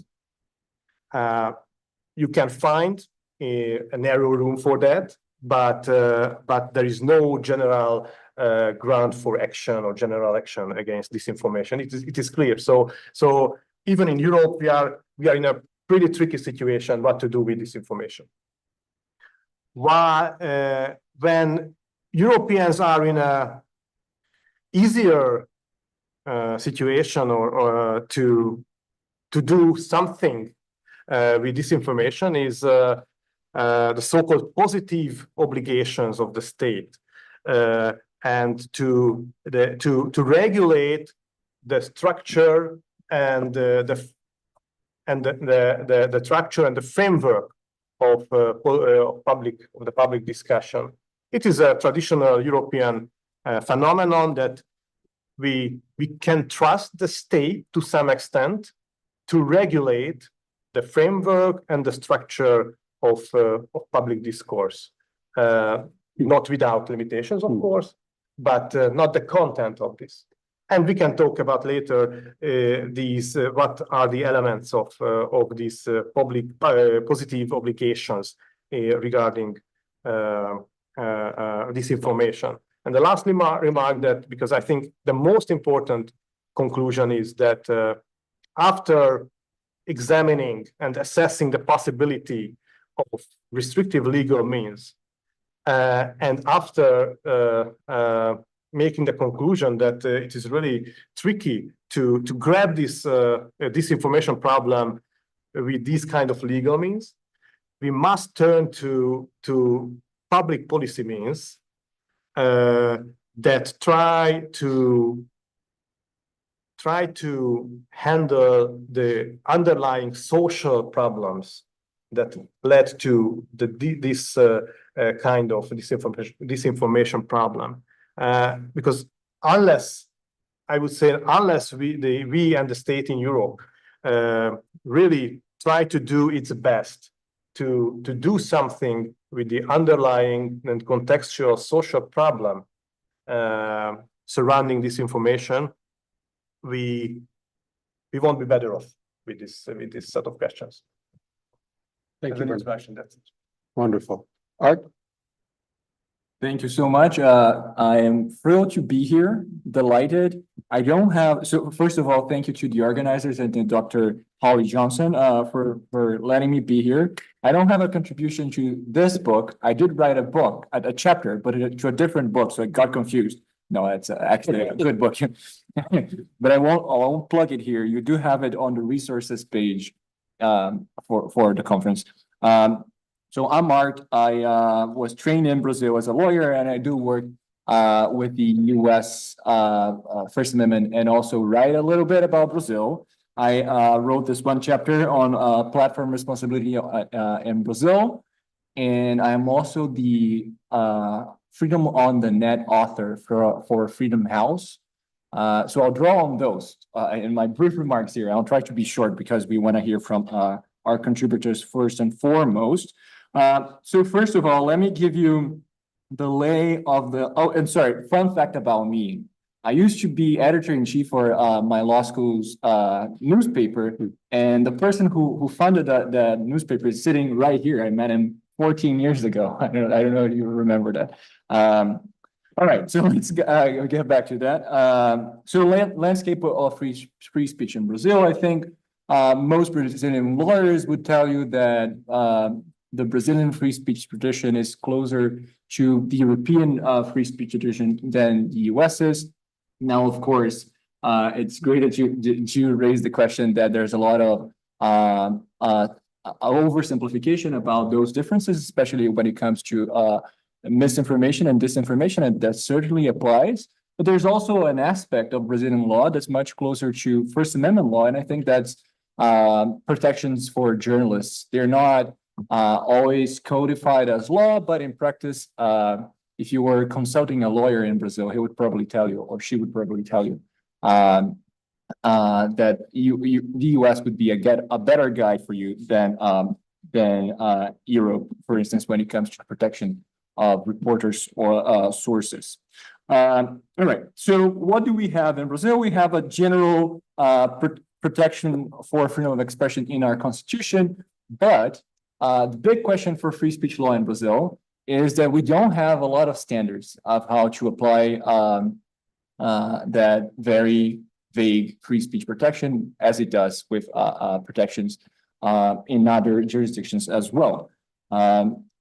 In theory, Brazil is part of the Inter-American Convention on Human Rights, and as the Inter-American Court on Human Rights interprets it, Brazil should be bound by its standards, which are somewhat derived from New York Times v. Sullivan and all of its progeny. But that really doesn't happen. The Supreme Court has consistently rejected the Inter-American Court on Human Rights standards. This is specifically, I think, most recent example goes to desacato, so it's a criminal contempt, but not of a court, but actually of an official. So you have that. That is an important preface to misinformation and disinformation in Brazil, because it tells us that for all, I know that First Amendment scholars are always vexed about content neutrality and how First Amendment categories just prevent you from actually doing the work that you need to support the public sphere. In Brazil, we're not vexed by content neutrality, but we still don't have the tools. We don't have categorical tools that will help us say when a judge is empowered to issue an order to take down a particular content or not, other than obviously what is already made illegal under our legislation. Even that sometimes is a little bit vague. All right, so that's the overview of free speech, 2-minute overview of free speech standards in Brazil. Now let's get to internet regulation. In Brazil, we have something you might have heard of, Marco Civil da Internet. That's our internet framework or Bill of Rights. The operative part, relevant part of the Marco Civil for our purposes is that it humanizes platforms for third-party content, provided that when they are faced with a court order directing them to remove that content, they do it. And that basically explains why X is now unavailable in Brazil. It did not do so, and as a part of measures that Justice Alexandre de Moraes issued to get the X to comply in Brazil, he escalated to suspending services in Brazil. So, but Marco Civil basically gets you to a situation that's somewhat close to what the US has now and what Europe had prior to the DSA, which is basically industry self-regulation. And Brazilians are not happy about that. You might have heard that we had our own version of January 6th. It was actually January 8th, 2 days later, because we didn't want to do things exactly the same. And because of that, and also in the lead up to January 8th,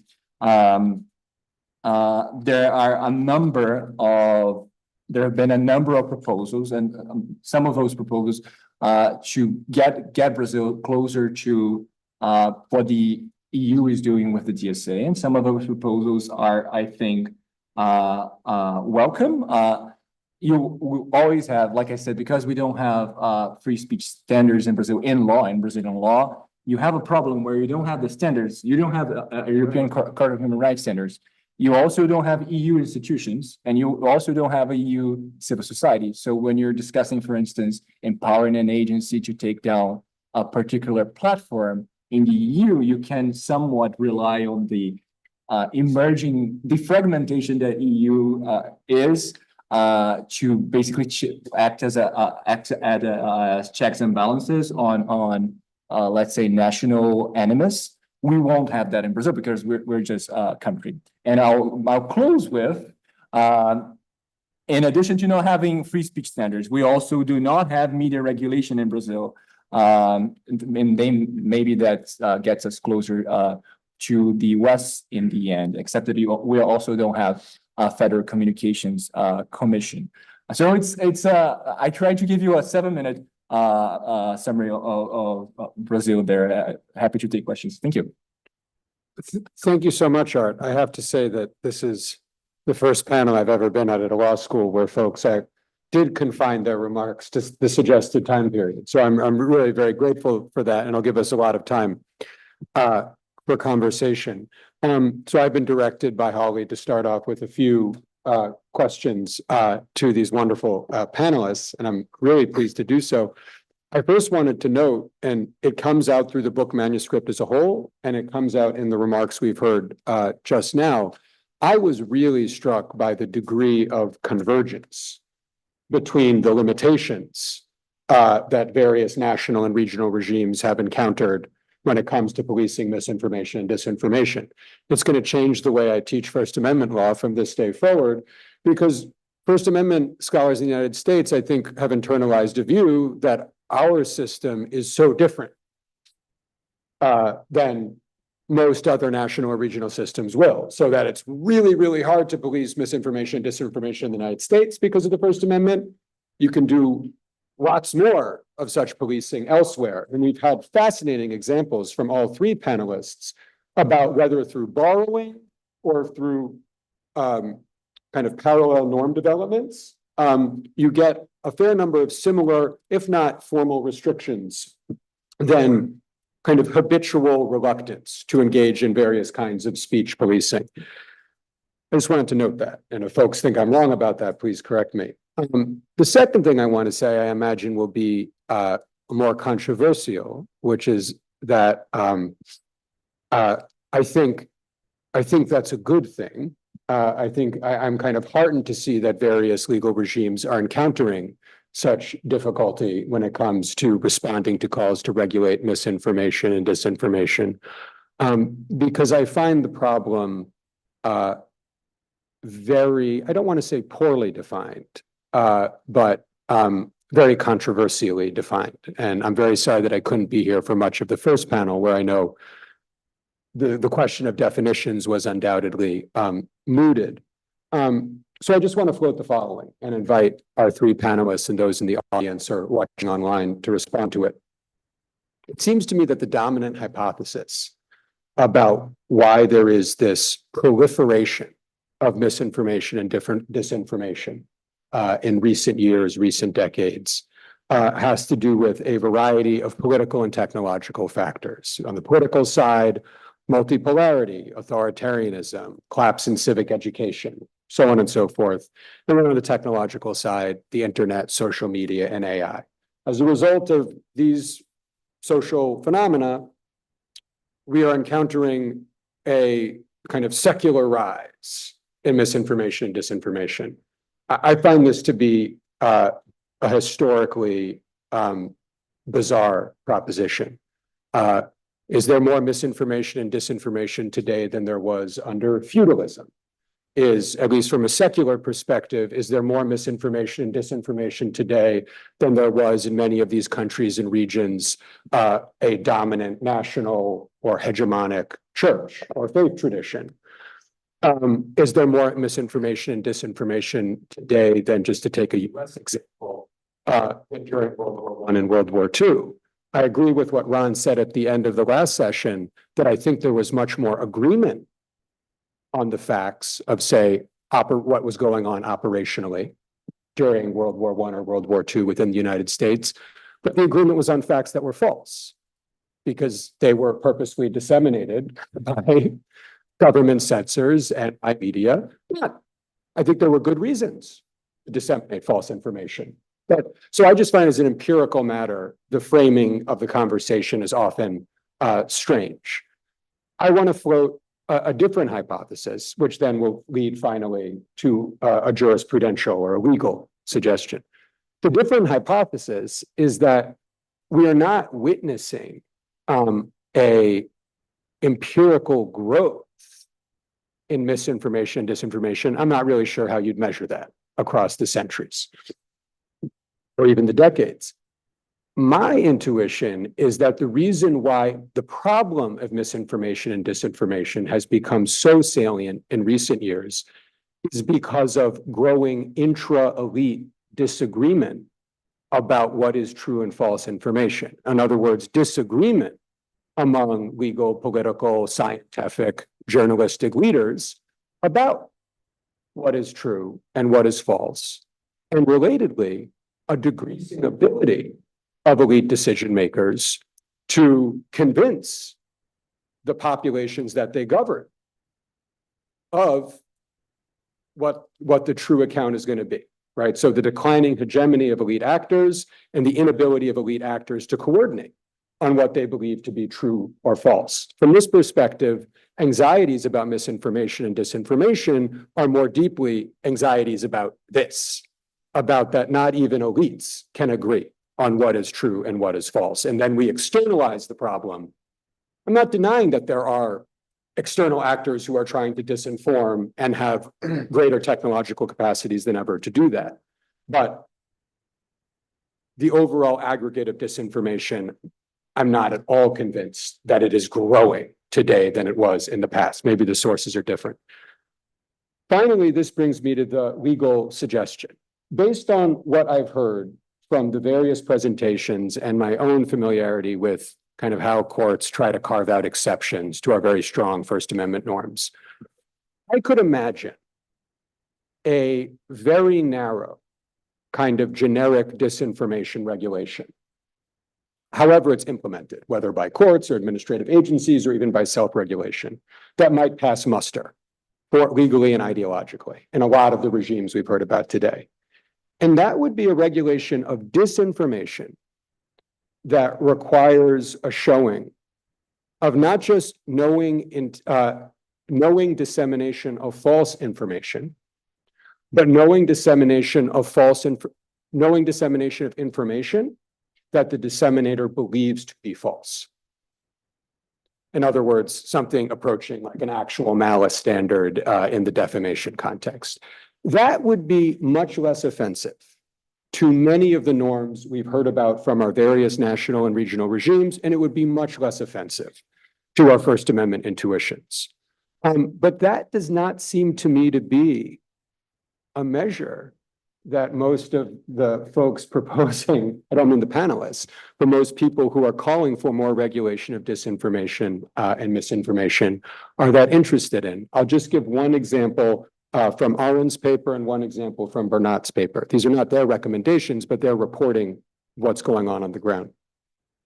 So what kind of regulation would not pass muster on this restrictive standard? Well, you have to show that the disseminator of information believes the information they are disseminating is false. Well, that's going to knock out a lot of regulation of Holocaust revisionism or denial in the European context, because a number of Holocaust revisionists and denialists believe what they are saying is true. Similarly, an example from Aron's paper about COVID policing, an example of self-regulation, but I don't think the institution matters all that much. There, what the self-regulatory body, their definition of what would be a violation was knowingly disseminating false information about COVID. How was that information defined? With respect to the latest WHO pronouncements and other regulatory bodies, right? So there was an objective definition of falsity, regardless of whether the disseminators simply disagreed. Sometimes I would say we found out quite reasonably with certain WHO or certain CDC pronouncements. So I just wanted to float, what do you think about this, the prospects of a narrower targeting of disinformation? Would it fare better and resolve some of the other anxieties about censorship and the democratic construction of public opinion? And then also, what do you think about the hypothesis that we're kind of looking in the wrong, we're beginning with the wrong social theory about why we're so anxious about misinformation and disinformation today? Maybe we can start with Iran and then. Yeah, so yeah, you talked a lot, about very important issues. So, where can I start? So, first about the globalization of law. So, actually, I think we are affecting each other, very importantly. So I said in Korea, fake news was popular, in 2017. So why? Because the former President Donald Trump, said fake news in 2016 election. So that's why, the Korean politicians were so concerned about fake news. So they was so afraid of that. So the fake news might affect the presidential election. That's why the term fake news were popular in South Korea, and why the Korean, National Assembly proposed such a lot of bills to, fight against fake news, because it was affected by the Germany, how can I say German enforcement national, I forgot the name, Network Enforcement Act. So the Korean, National Assembly tried to benchmark that kind of Germany law. So that's why they had, imposed a lot of liability on digital platforms to monitor contents. So I want to emphasize that we are affecting, very much a lot, globally each other. So there is one important issue. Also, you are, not sharing about increasing disinformation. So we had a lot of disinformation and fake news in our history, especially in South Korea. We had, dictatorship either in 1960s and 1970s, because there were, autocrat. And also the former president in 1960s tried to regulate false rumors to punish someone who criticized the government. So we already have a history of regulating false rumors. But I think that is not different from this situation, but the digital technology is totally different, changing the landmark situation. So I can say, more people are relying on YouTube, to get information in South Korea. So especially even elderly people are not reading newspapers, are not watching broadcasting televisions. So elderly people are relying on YouTube to get some information that they can agree. So because they think the legacy media does not deliver information, important information, or just hiding something. So that's why elderly people are relying on YouTube a lot. So that kind of things, digital technology affects the increase of fake news. Also, deepfake issues we have. So I have things a lot to say about that, but later I'll talk about that. Thank you. Okay. Great hypothesis. I try to add some remarks, and you can remind me if I forget something. I will for sure. First is about convergence. I think in the field of disinformation, this is just one question when we need to detect the convergence. And that's why I wanted to highlight it, because from a US perspective, it is sometimes missed out of this question. The convergence is interesting nowadays in the free speech doctrine. There is convergence.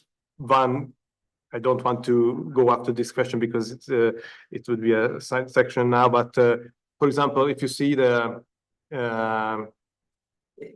Facebook oversight board, an American company, and you could suppose that it works according to American standards, but it doesn't, because if you see the decisions of the US the board, it clearly uses European standards. So the balancing and the proportionality test, not the categorical approach. So the convergence is there. In the field of disinformation, you can see it regarding the direct intervention in political speech or public discourse. Yes. And you can see it about the standards, how to remove a false statement or information. But it is also important to see the differences, I would say. And the differences are still there, of course, and for sure. I mentioned the question of hate speech and human dignity, but in the question of the problem of disinformation, which is more important, is in Europe, we trust the state to some extent to regulate the structure of public discourse, not every element of the public discourse, but some elements. It's traditional because the whole this is the ground of the whole media regulation, that it is in the positive obligations, among the positive obligations of the state. In the US, I would say, or as I see, it is still the doctrine that the state should stay away and should stay out completely of the structure of public discourse, because that's the biggest problem if the state wants to step in and regulate anything. And it has consequences even in the question of disinformation. I think in Europe we can have some instruments to regulate the framework, the structure, even some technical questions, technicals from a European perspective, what to do with bots, for example. I would say that under the US doctrine, everything that's communicating is under the protection of freedom of speech. Not so much in the European approach, I think. Another important difference is regarding platforms, how to regulate them. András mentioned some important elements and factors in this, and the European doctrine can regulate, or according to the European doctrine, we can regulate platforms as the new structure of speech. I don't see this coming in the US doctrine, because in the US platforms are speakers, not the structures of speech, but speakers themselves. And this is a very different. And one additional thing, which is a big difference, and interestingly enough, it just turned upside down the whole question, which doctrine can do more with disinformation. If you see content moderation in Europe, because of the doctrine of the horizontal effect of fundamental rights, it means that fundamental rights can be enforced not only against the state, but against private actors in some circumstances. And communication on social media platforms is just one situation where they can do it. The hands of the platforms are tied by the European doctrine of the horizontal effect of freedom of speech. They cannot do anything. They cannot do anything even with disinformation that they consider disinformation in self-regulation, because to some extent their hands are tied by fundamental rights standards in the European approach. In the US, they are free. Not politically. I mean, it can be a huge political debate what to do on the platform, but it's not a legal constitutional issue. So, and it's upside down, the situation.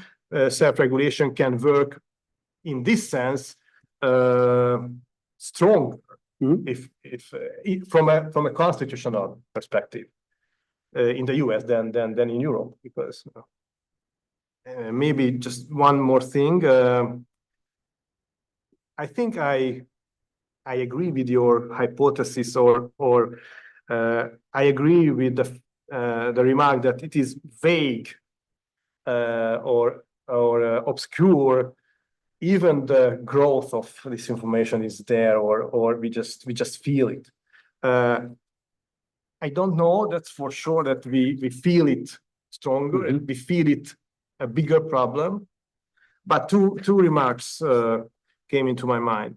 The first is that that is also sure that the corrective power of public discourse could be stronger as well, because more speakers, okay, it depends on the structure, how to, and that's why we need to regulate it somehow. But beside the negative effects, we can also detect positive effects. Basically, anyone could add something to the public discourse. And that's for sure that we don't see the balance between negative and because we cannot measure it. So it's an open question, as you mentioned. But we definitely feel it more pressing, more problematic. But I think this is because of the social problems around disinformation, which is the lack of trust, which is lack of trustworthy sources of information. It's also a problem with the legacy media, and it dates back even before social media platforms.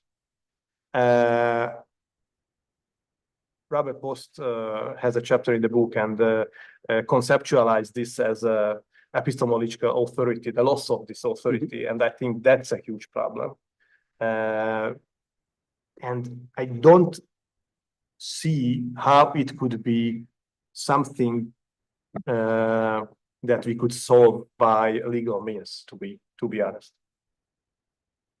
Wonderful, Bernard. Thank you. All right, and then I will turn it over to folks both in the room, and Holly, will you let us know about questions coming from? Terrific.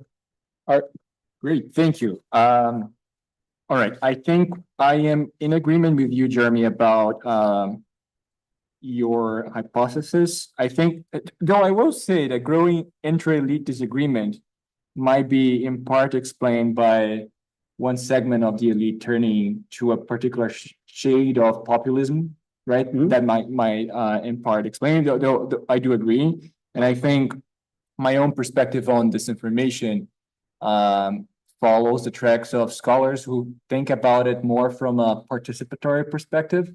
So that might be the structural difference that we have here. We always have people peddling disinformation because not historically, but just prior to the internet era, we had cable TV and talk radio, right? That's like some remote history that we have to remember. So that's definitely part of it, but maybe that participation angle is different. And to that, I think there's a role that platforms can play in that, especially in polarized societies, they are designed in a way that will basically make them cogs in a polarization machine. So there's different work from scholars in different disciplines that I think supports this. Professor Molly Crockett at Princeton, moral psychologist, does work that tries to show how content that goes viral on platforms is more likely to be content that appeals to moral, emotional words, and it's particularly to moral outrage. And that's basically you can see how our particular type of polarization right now is built on moral outrage. And for the longest time, if you were appealing to moral outrage, your content would just do much better. It didn't take much to for at least to get on to realize that was happening. So to that extent, I think you might have something that is a new problem, and this new problem where the polarization and the disagreement among elites is now is infesting the whole of society. And I think you might also look into unlikely places to see that. So I think to the extent that platforms are surfacing our identities in a way that's clearly meant, especially in polarized societies, when we're in a particular camp, will tell you immediately who you support. I think emphasizing our partisan identities is probably a way that will basically get more moral emotional content, more moral outrage, and that is very, very well correlated with misinformation. And we could probably assume also disinformation. To your legal suggestion, so I think there are two problems here. Let me try to be short. I think there are two problems. So you might say yes, but that's still a problem, and I would agree with you. I think you have a media regulation problem, right? So you have both a socio-political problem and a media regulation problem. You wouldn't want the media to just be broadcasting trash, right? We want to do something about that. And I think that's the situation we're in today. And the question really is, to me, whether the platforms should be made to be the trustworthy institutions that we hope broadcasters are, or we should be doing something else. And I would rather be doing something else, because it doesn't seem to me like a great idea that we turn to these companies who are the most powerful economic agents in the entire world, and now additionally also give them the epistemic authority that we want broadcasters to have. And I know Professor Charlotte Garden has a piece that on getting about platform unions and getting workers to have more of a role in determining content ranking and content policies. And I think that's a very interesting approach, more structural approach. And so to the last point, I would just say, to your legal suggestion, so that might be something that helps us with the media regulation part of it, not the social or political problem, because when confronted by the moderator, so the moderator fact-checked Trump immediately and said, actually, the city manager said there's no credible reports that any immigrants were eating pets. And then Trump said, yeah, I know, but still, don't you think that that person is likely to be covering for their own mistakes as city managers? And I don't know that revised claim, if Trump says, I know that someone else has said this is false, but I actually have reason to believe that they are lying to you. That might be, it will be much harder for you to prosecute a case against them. And at the same time, that's the kind of claim that will drive polarization and get more worthless content or worthless speech out there. All right, so I think I'll stop there and happy to hear others. Wonderful. So questions from in the room, or? Okay. Online, and there are some questions. But I did just want to make one comment. There's a very interesting US case that sort of speaks to some of the issues guys have been talking about, and it had to do with InfoWars. There's a whole series of cases in the United States that were brought against Alex Jones for peddling conspiracy theories related to a Sandy Hook massacre, which was many school children were gunned down in a mass shooting. And Sandy Hook, the InfoWars was saying it was a hoax. And at the end of these court decisions, there was one decision in particular we have in our database, and the court found very serious evidence of knowledge of falsity by the company. They had emails to prove that, and they also had emails to prove intent to spread those lies for profit, and hence they awarded enormous damages. So I think it was such an outrageous thing that was going on. It met that very high bar, and most of this doesn't, but it was still, I think, a very interesting case and instructive. So let me see. Get these. So here's the first one, and some of this has been addressed. I would appreciate it if you could ask about South Korea's approach. Is there anything special about it and Asia Pacific's approach to dealing with harmful and illegal lies overall? Should I do a couple of questions? Yeah. Okay, here's another one. To get panelists in conversation with one another, I'd like to pose the following question. Would the action taken by the Brazilian Supreme Court to block access to X across the country pass muster under the Council of Europe's human rights system and the European Court's jurisprudence in particular? No, here's the third one. Okay. Question for panelists. This is a question about the potential for regulation of platform design choices that allows the proliferation of mis or disinformation. This seems to be likely to be where the European Union will go, addressing addictive design of very large online platforms. What do the panelists think of this as an approach to disinformation, i.e. reducing its reach and therefore its harms? So we'll stop there for the moment. Terrific. So we have a question on what is special about South Korea, either regionally or globally. Do you want to start with that, and then we'll? Sure. Thanks, Aaron.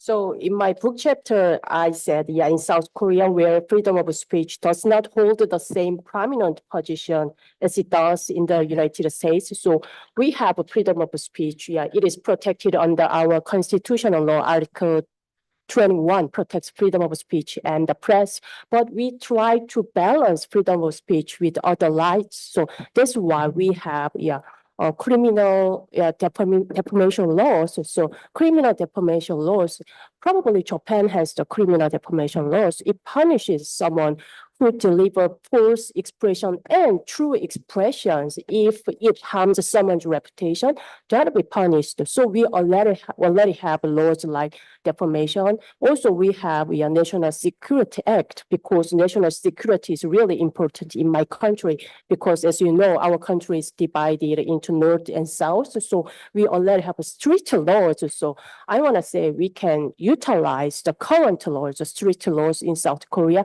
instead of making new laws just to focus on fake news. So I think that is the difference between our and other countries. Terrific. So it sounds like the question about Brazilian actions with respect to X, would they have come out the same way in a European context? So maybe, I mean, Art and Bernard could take a swing at it if they want it. But Art, why don't you kick us off with that? Sure.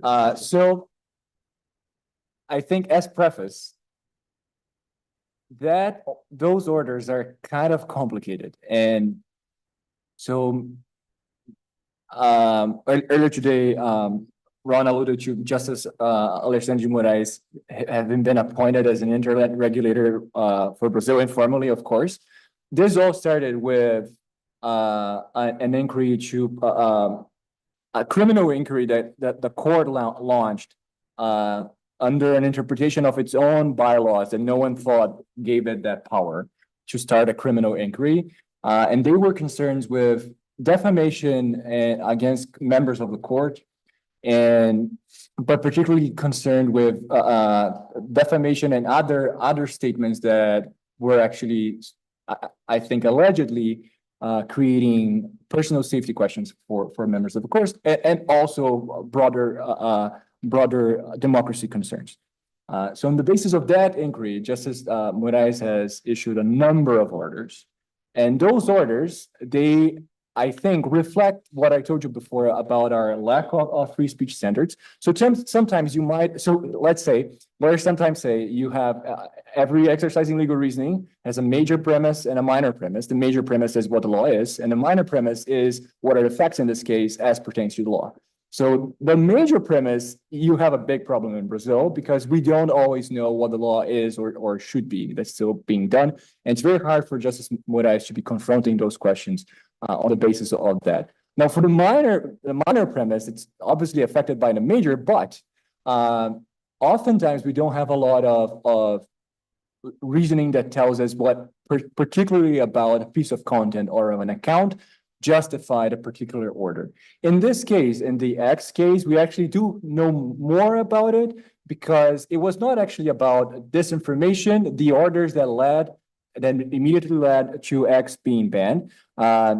It was about accounts that the police reported to Justice Moraes on the basis of one of those inquiries, were in the business of creating a doxing campaign against police officers themselves. And so those were, and then the police asked Justice Moraes to issue takedown orders to protect the investigations. And those orders were issued under seal. And the orders are usually issued under seal. So it's very hard for us to understand, I think, to even understand if the orders are compliant with what Brazilian law has to say about it. All right, so it was non-compliance with particular orders that were not really about disinformation. They are about disinformation in the sense that these are the disinformation actors, but they're on this side quest or this related operation that they have where they're trying to threaten and dox police officers. So that's my preface. Maybe I can hear from others about how the situation will play out. Where the same situation how the same situation would have played out in EU or in South Korea. Well, that does sound very institutionally and fact specific. So I'm not, Bernard, if you have thoughts or are on, but I'm happy to go to the third question too, if. Yes, I have thoughts on a more rather abstract level because I'm not familiar with all the details between the in the communication between the Brazilian authorities and X. But if you see or try to assess this whole process or issue by the standards of the ECHR, it can be a legitimate technical condition that the platform needs to have a legal representative. But of course, proportionality is in the center of the protection of fundamental rights, and using restrictive means. And without knowing all the details, I would say that blocking the whole platform, given a lack of this legal representative in a situation, it can raise for sure huge proportionality questions. So on a rather abstract level, that would be my answer to this. And the third question regarding the recommender system of platforms, if I remember correctly, the EU regulation, the Digital Services Act, just tries to do this, to regulate this recommender system, the algorithms navigating our attention on the platform. This is certainly legitimate regulatory steps from the EU, and it can go beyond transparency. The first step is transparency. First, we should know more about how these algorithms work, because basically we don't know anything about them. We just see the result, that the outcome is not something valuable in some cases for the whole society.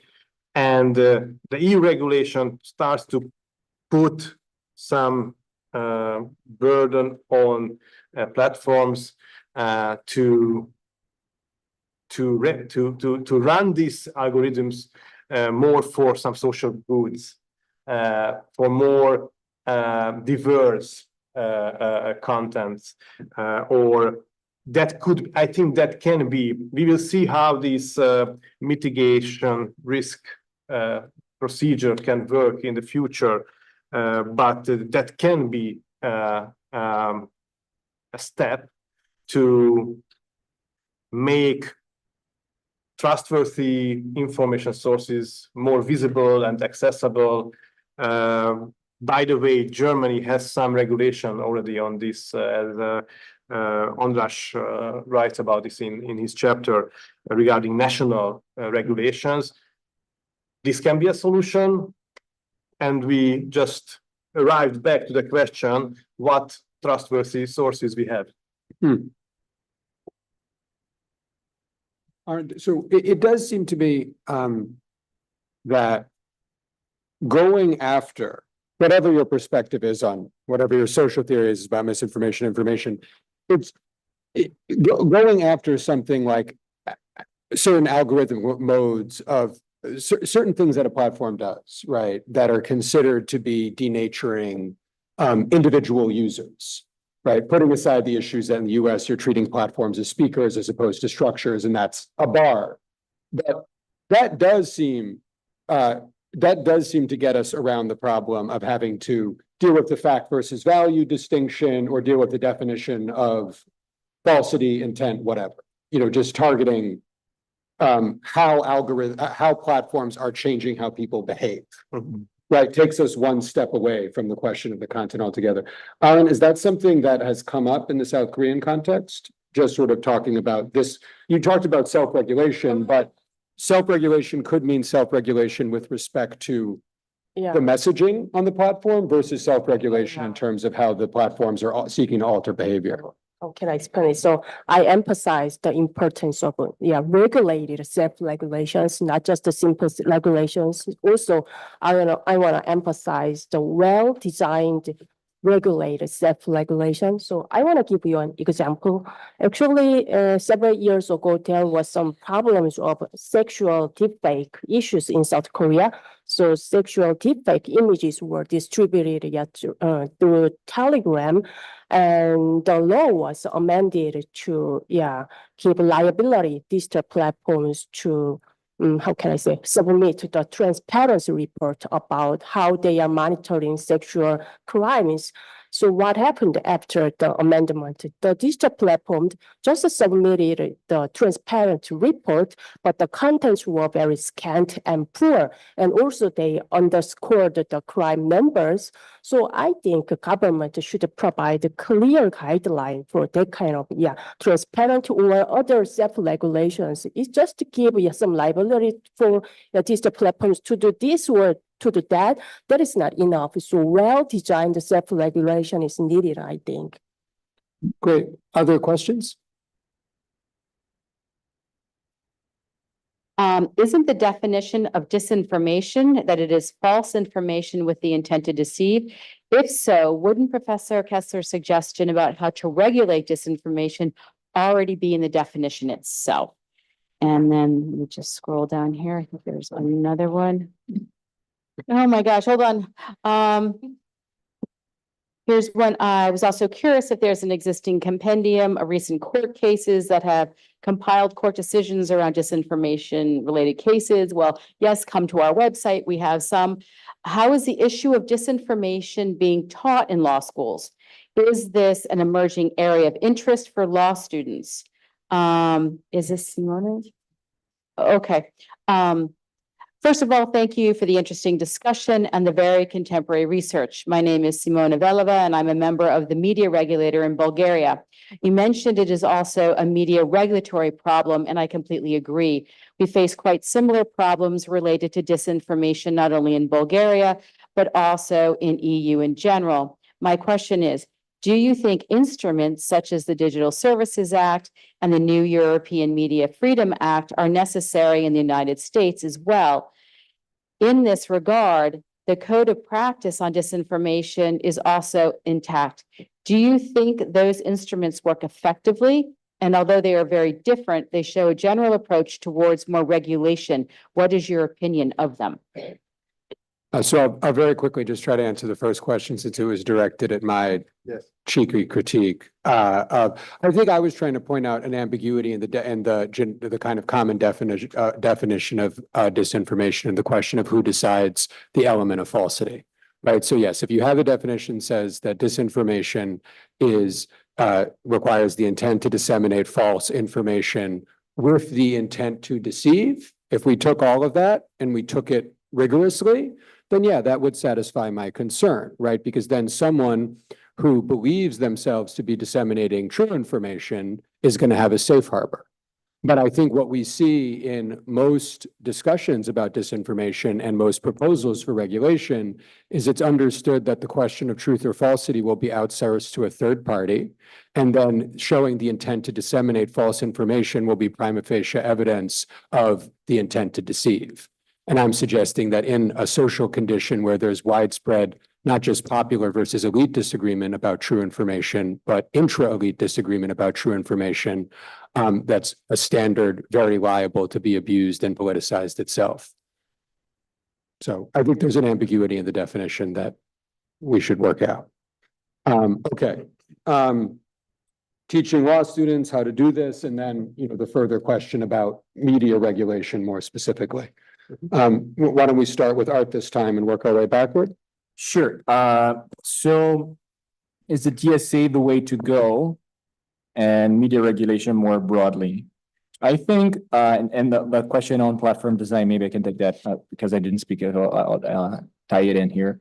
So I think it is partially the way to go. If you agree with me that we shouldn't be in the business of recreating in the social media companies the authority that broadcasters have, that media companies have, then if you only do what the DSA is doing, you're essentially I think, crowning social media companies as media companies, right? If that's your only game, you're just saying you are the one who's going to do this. You're the one who's going to call the shots in governance, and we're going to have some oversight.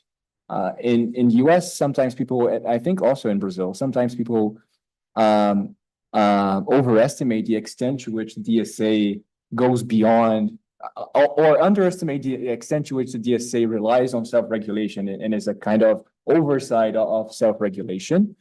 So that and that to that extent, I think if you're only doing that, I am concerned. I'm concerned for the state of a public sphere that's very economically concentrated, and with economic power comes political power. And when you concentrate those two, I would be very concerned. I think strategies that we don't have. So the point here being that we're basically recreating media regulation for social media. We don't have to do that. We can do we can experiment with other kinds of regulation. And because social media are not broadcasters, you could try to think about something that's more participatory.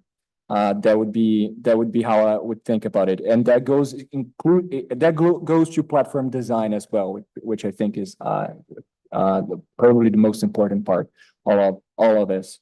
And then, I'm sorry, teaching misinformation in law school. So I never taught First Amendment. The experience I have teaching, I would say, I don't know that it affects tremendously how you teach free speech law, or if you're trying to teach platform law, whatever that is, then it's a problem there, but maybe not the problem that you would use to guide your entire education.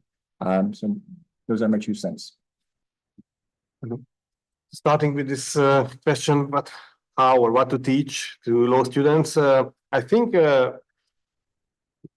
disinformation is a wonderful object or topic to teach, because it is very complex. It is a good topic to teach from clarifying the current doctrine, what it can help us and what it cannot do for the society, the current doctrine. It's a wonderful topic to speak about how to develop a doctrine if you want to do that. If the question whether or not we want to do that or not, and the third I think nice aspect of this, and I highlighted it multiple times, that it is also an object when we can talk with law students about the limits of law and turning to other social responsibility questions, and I think it is very important in all other questions of freedom of speech, but particularly with disinformation, to understand the dynamics between free speech doctrine and the social context and the social reality and problems. So I think it is a wonderful subject, even though we cannot tell our law students that they can solve this problem as lawyers. Actually, I'm not teaching at law school. I'm teaching at School of Journalism and Communication. So always I say journalism still matters, and fact checking is important, and you should apply journalism principles to make online contents. Also, I'm emphasizing the importance of freedom of the press. And about the European perspective is actually, I visited the European Commission last month. So I had a meeting with the European Commission specialist, and I learned a lot about the European AI Act and DSA and European Media Freedom Act. And it was quite surprising to see the Media Freedom Act, because the act did not use the word journalist. Digital Act use a media service provider, including journalists and such as YouTube creators who provide the public interest. So that kind of broadening, how can I say, broadening freedom of speech and the press is really important in our digital age. So I like, First Amendment, but I think we should consider about that kind of different aspects of this freedom of speech in the digital age. Yes, Ron?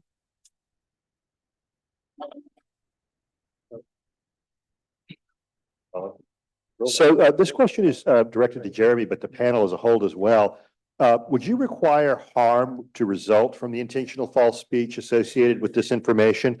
I worry about US v. Alvarez, which held the Stolen Valor Act unconstitutional. And if I remember Kennedy's opinion correctly, he said that you have to show some sort of harm in addition to falsity. And then I guess the question that arises is what harms count? And is electoral fraud or getting someone to cast a ballot in error the kind of fraud that as a normative matter should count?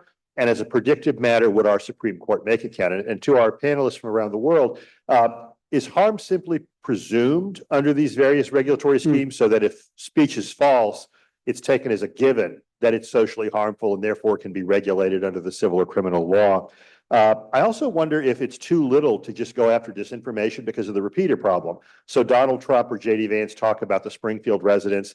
They might be subject to liability, but someone retweets or re-X's or whatever one calls it these days, and they're innocent. They believe it to be true. It's the same problem with sort of revenge porn regulations. You can get the first person who knows there's no consent to the image, but as it's redisseminated by innocent parties, unless you're going to create a strict liability offense or the distribution of information that hasn't, or images that haven't been consented to being distributed, it gets very thorny. And I had a hypothetical under this question. So J.D. Vance says that his constituents, that a number of constituents called his office to complain about pets going missing. Would that be sufficient under your proposal to vitiate liability, or would a pretty plainly ersatz basis for sourcing the information not be enough to get out of liability under your proposal for disinformation? Okay, so I do think there should probably be some element of harm, both because of concerns arising from Alvarez, and also I just think some kind of common law intuitions. I also think depending on what kind of cause of action we're talking about, you need to have it in there anyway for standing reasons potentially. But what I would say is, and we see this in a number of First Amendment contexts, I don't think, I mean, courts kind of formulate their own findings of harm a lot of the time. They sort of, when they want to, they can speculate about society-wide or municipal-wide harms. So I think there should be a harm element, but I wouldn't be in favor of making that a very difficult burden to meet. With respect, could you just say the first part of the J.D. Vance example again? What does he say? Senator Vance has said that a number of constituents contacted him to complain about pets going missing in Springfield, and his staff produced a single police report from someone who had a cat go missing but was found hiding in the basement. Yeah, I mean, so my sense is and I'm thinking of Holly's example of the InfoWars case, I think that if J.D. Vance or his staff, if J.D. Vance says he received some complaints, and there's no evidence that he didn't receive some complaints, or there's no evidence in this police report, yeah, I think this would totally upturn most of our First Amendment intuitions to say that what the government should be doing is going around investigating politicians for stretching the truth. That's why I kind of sometimes find some of these conversations a little bit baffling. I would not want to live in a society, and it would be a very different society than what I think we traditionally associate US law with, if we were empowering both federal officials or state officials and private parties to even commence a lot of these investigations. So yeah, I think the standard should be very, very, very high for showing intent to disseminate knowingly false information. Maybe one remark about harms. I would answer it on the ground of the current jurisprudence of the ECHR, the Strasbourg Court, because it is very clear for the time being, at least, that falsity in itself doesn't tell too much about the speech, and certainly is not enough for intervention or into the communication. And if you see the jurisprudence of the Strasbourg Court, it's clear that many more elements need to be adjudicated in order to regulate, to restrict speech. And one of these elements is harm. And it's very interesting. The ground for intervention or restriction, limitation on speech in this sense, or in this case of disinformation, can be, at least in the Strasbourg Court jurisprudence, the protection of the rights of others. And in case of defamation, when rights of a specific individual is in play, then it's an easy and traditional ground for limitation. Disinformation can raise another legitimate aim, interpreting the rights of others in an abstract level, so the rights of voters, or accurate information, or the integrity of the election. And it appears, both appear in two or three of the reasonings of ECHR decisions, but they are never enough for justifying a restriction on speech. Currently, or for the time being, it is always the rights or the reputation of a specific person, a candidate in an election process, that can be a ground. Maybe it will develop, but currently it is crystal clear that a rather abstract interpretation of the rights of others, voters, or the integrity of the voting system or the election procedure is not enough. Can I just ask a follow-up about that? Would that be different than, and again, I'm wading into waters that I really don't know about, but to the extent that something like obscenity is regulatable, obscenity, kind of extreme pornography or something.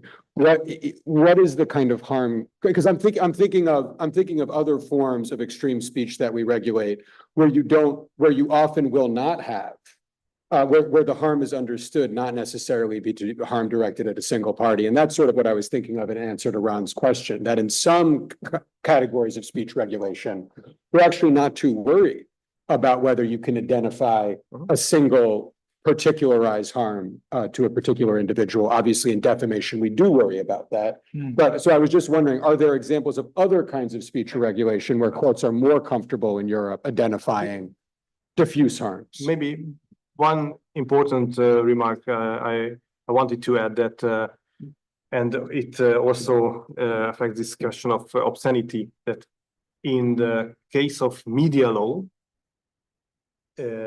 this more abstract ground for limitation can work. Yeah. So, and I think it is also important in terms of with obscenity.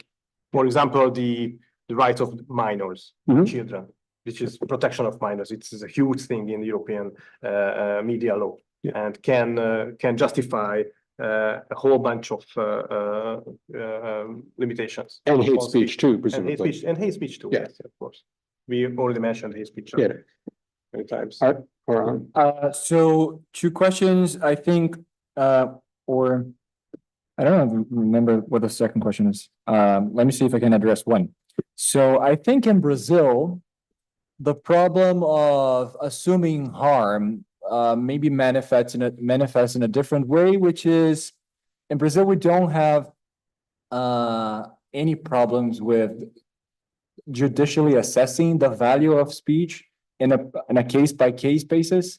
So if you have some reason to say that a particular online content is illegal, you wouldn't have really to in order to overcome free speech protection, objections, you wouldn't have to show any other harm other than it just being low-level speech or worthless speech. I'm not saying that I endorse that. I'm just saying that seems to be what the doctrine is in Brazil. Now, to your J.D. Vance hypothesis, so I think I'm not sure. So it would depend on the tort, right, or criminal liability that he's facing. And I forget the name. There's a Supreme Court case about, because then you might need you might have a scientific requirement for he being aware of factors that would make his speech likely to incite other people. It wouldn't be particularly it wouldn't be incitement, but say what is reasonable to assume might happen is if he keeps saying that, then some people in the Haitian community in Springfield, Ohio will suffer, right? And then can he answer for that? And I think that would depend obviously on the elements. But from a First Amendment perspective, you would probably, there's a case that I don't remember exactly, a Supreme Court case about a boycott, black movement, and then Claiborne. so is that is that a criminal case, or there's a criminal case as well, no? Yeah, right. Isn't there a case where someone who was not complying with the boycott was lynched, and then there's a criminal? If you go to the racist store. Yeah, yeah, Yes. and that's Claiborne. Okay, it's great. So Claiborne might be the standard. You might need to prove more than just that he was aware that he was not telling the truth, but also that he was aware of circumstances that would lead to that kind of harm, I assume. Okay, Aaron, I'm going to give you the last word on harm yeah, in South Korea or anything else. Okay, so it is really hard to define harm and how the harm can be regulated. So especially for hate speech, I know that there are different policies between Europe and America. So hate speech is strongly regulated in Europe because of historical background, but in America, hate speech is regulated only when result in imminent law legislation, right? But in Korea, we do not have a hate speech law because we do not have that kind of history, because our people have the similar skin tone and black hairs. So there was no kind of that issue. Also, we do not have any serious religion issues, but everything is changed now. Yeah, after 2000, so there are a lot of immigrants and foreign refugees in South Korea. So now we are suffering from that kind of hate speech issue. But the problem is that we do not know which one is better, the European policy or American style of hate speech regulation, which one is better. So yeah, it's always hard to decide which policy can be applied to my country. So I'm not sure this is correct answer for that, but just giving you some ideas to regulate that kind of harm. Please join me in thanking these wonderful panelists, and thank you all for coming online and here.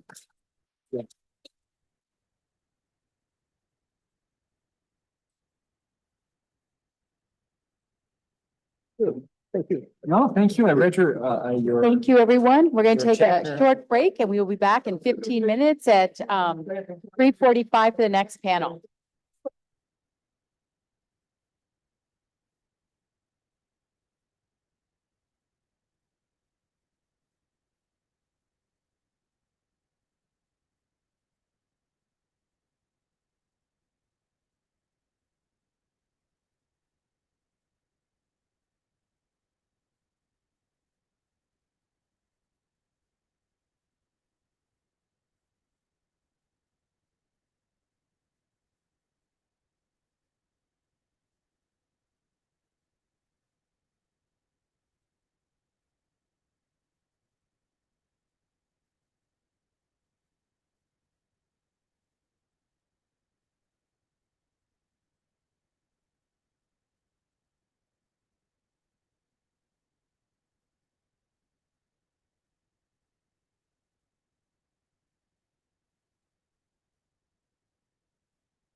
Buddy, our final panel of the day will explore solutions from social groups, institutions outside government. Our moderator is Costanza Shuba Canilia, and she is the anti-disinformation strategy lead at Wikimedia Foundation. She's responsible for coordinating across the foundation on disinformation and for working with affiliates, governments, civil society organizations, and academia to advocate for effective policy responses to disinformation that support and protect free knowledge. She previously worked in journalism and public information at the United Nations in New York. She is affiliated with the Shorenstein Center at Harvard and is an editor and co-founder of the Harvard Kennedy School Misinformation Review. She regularly writes and speaks about disinformation and digital government. And just want to let the panelists know we have over 150 people joining online, and we've already started to get some questions in for this panel. So prepare yourselves. And at that point, I will now hand the floor to Costanza. Thank you.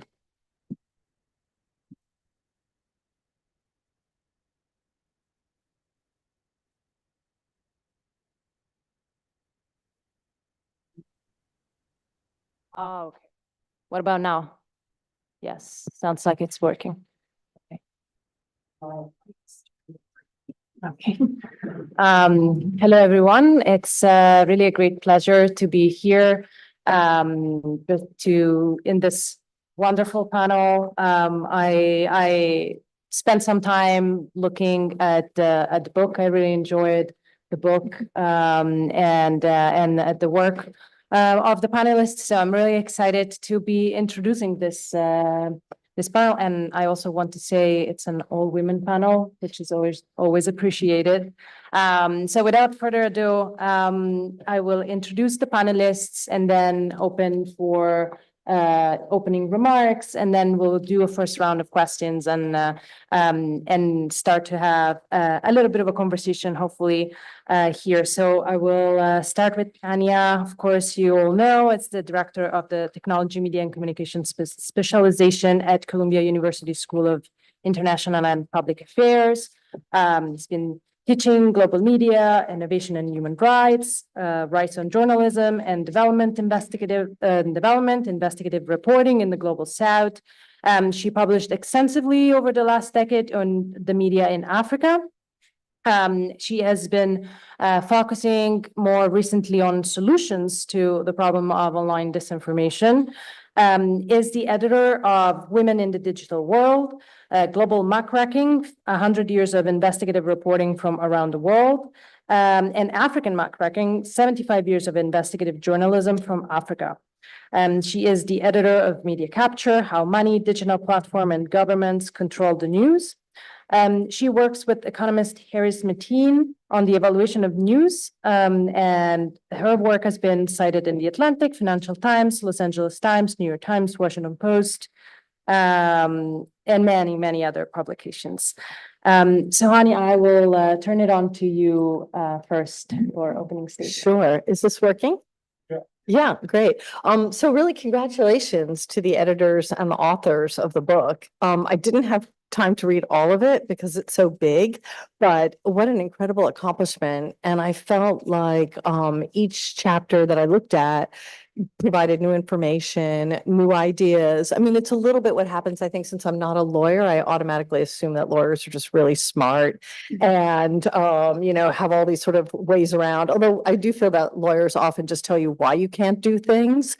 And what I've liked about this book was that that wasn't what was happening. In fact, in each chapter that I looked at, there were sort of, well, we could try this or we could try that, or this is what another country is doing. So I thought that was super helpful. And I've been recommending the book all week. A lot of people have been asking me about it. So I think it's going to have a long shelf life and be really, really useful.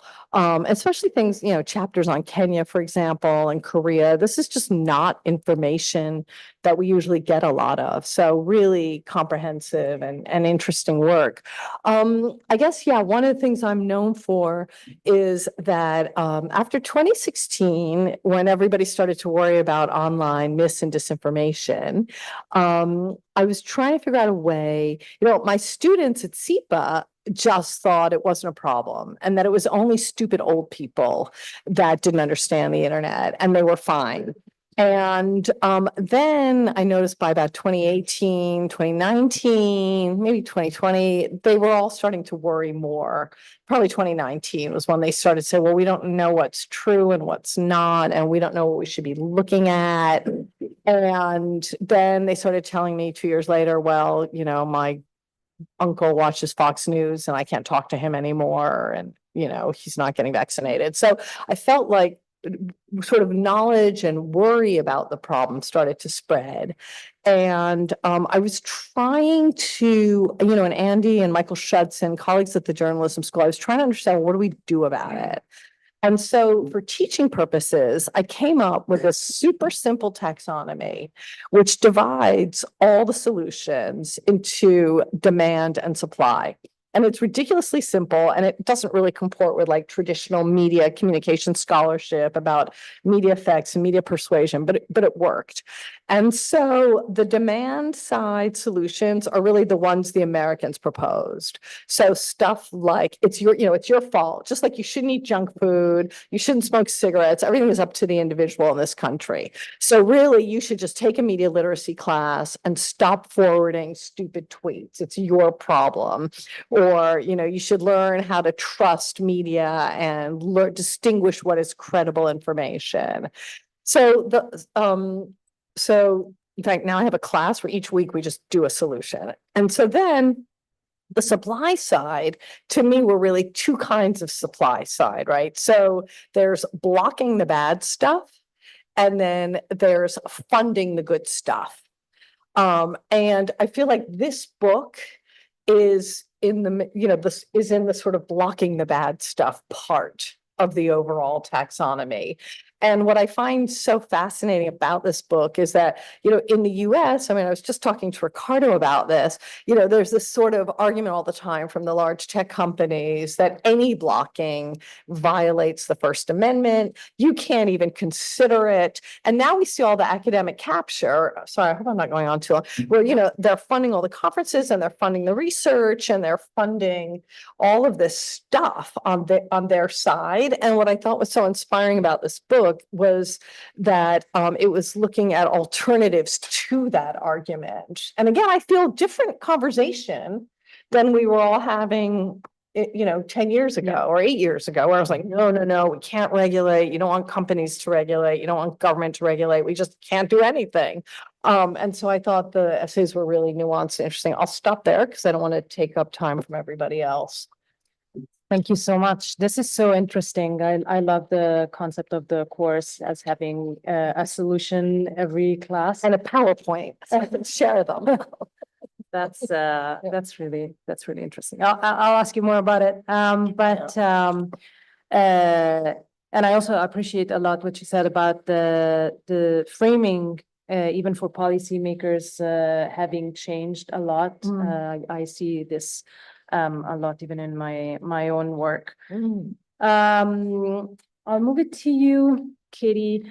So first, to introduce Katie Fallow, she is the senior counsel at the Knight First Amendment Institute at Columbia. She focuses on threats to free speech and free press in the digital age, particularly in the area of social media. She spearheads the institute litigation concerning the government use of social media. She was one of the lead lawyers in the institute groundbreaking case challenging President Trump blocking of people from his real Donald Trump Twitter account. That's something. Fallow also won the first federal appellate case holding that public officials who use social media accounts for official purposes have created a public forum and might not block people from those virtual forums based on viewpoint. Fallow is also litigating the institute challenges to regulation requiring individuals to provide their social media handles to the government for collection and surveillance. Fallow regularly appears in media to discuss the institute litigation docket and comment on government regulation of public forums. Before joining the Knight Institute, she was a litigation partner at General Block in Washington, D.C. She was overseeing a Supreme Court landmark case of EMA versus Brown, holding that violent video games are protected speech. She also defended the Huffington Post and other news outlets against defamation claims. Well, it's too many things to list. It's fine. It's a list. Yeah, Well, I didn't. that is wonderful. Thank you so much. Most to you. Thank you so much. Yeah, well, sorry, we should have I should have made sure to do the abbreviated version, but it does give a sort of a good background for how, like, both I personally approach this with the background in working on behalf of media companies and defending against defamation claims and also challenging government laws that restrict speech. And so coming from a litigation background of, the First Amendment means you really can't ban a whole lot of speech, including speech that may be very harmful and very hurtful, but for various reasons and based on the principle of allowing, all manner of speech and even false speech, that is important to self-democracy. And so that was sort of the background. And then I joined the Knight Institute. And as Costanza said, we have focused on protecting and strengthening free speech in the digital age. And sometimes this means challenging government action, but, partly because the focus of this panel is sort of non-governmental ways to address the issue of disinformation. And certainly the Knight Institute does look at the sort of speech ecosphere, on a larger level, not just the government regulation impact, but how do the platform's own actions, among other things, affect the speech environment today. And so, I was going to focus on sort of two basic areas where people are using either private litigation or civil society organization advocacy to try to counter disinformation. And the first one, which has gotten some press in recent years, and I think it's a sort of relatively recent phenomenon, is the use of defamation lawsuits to try and stem on the supply side disinformation, and particularly in the area arising out of the 2020 election and statements made by, the Stop the Steal and Trump supporters about that the election was stolen. And sort of one of the biggest defamation settlements occurred last year in April 2023 when Fox News agreed on the eve of trial. I mean, literally, they were just about to start selecting a jury, that it was going to pay nearly $800 million to Dominion, which is a election machine manufacturer, based on Fox News's actions in airing a lot of these claims that Dominion software was fraudulent, that it was somehow being funded by people from Venezuela to commit and abet election fraud in the US. And Fox News aired a lot of people like Rudy Giuliani and Sidney Powell about claiming that there was all this widespread fraud, but also Fox anchors were making statements that there was all this fraud. And so Dominion sued, and what I thought was sort of surprising, particularly as a member of the sort of defending against defamation media bar, was that there was a lot of views where normally we would say, we don't think people should be suing newspapers. We want to protect the right to report on public, newsworthy events and to criticize public officials. But you had a lot of people saying, well, actually, in this case, they seem to meet the threshold, the very high threshold for proving defamation liability. And some of that is probably partisanship on the part of some of the lawyers, maybe even myself to some extent. But if you actually looked at the claims made by Dominion and the evidence that they got out of discovery, the standard for defamation, if you're suing and it's you're a public figure, which Dominion was, is that you have to show constitutional actual malice, which is a very inapt phrase because it doesn't mean anything about maliciousness. What it means is that you knew when you, Fox News, aired something that it was false, or that you acted with reckless disregard for its falsity. And obviously, in many instances, people on the side of the media are saying you can't meet that threshold because you don't want to have allegations against journalists and news organizations that, oh, you published that and you reported on something that was newsworthy, like Giuliani is saying that this election was stolen or was fraudulently obtained, and you don't want to be held liable for that because that would chill important reporting and speech. But at the same time, they got all this evidence showing that Fox, well, I think there were two issues. One, showing that a lot of Fox anchors and executives actually knew it was false at the time or harbored deep doubts. So that actually is probably enough to go to a jury. And that they weren't, in many instances, they weren't reporting it in the sort of factual, neutral way, but rather sort of veering into endorsing it. But that can be a thin line. So anyway, there are other cases still pending. That case settled. I don't know if someone's done a study. It'd be interesting to see how Fox News has been doing reporting since this. Normally, if you have a business has a nearly $1 billion fine, you think, oh, they're going to be more careful. And I know people who work for, Wall Street Journal and other, newspapers, and they do a lot of pre-publication review and counseling. You don't want to say that if you don't know.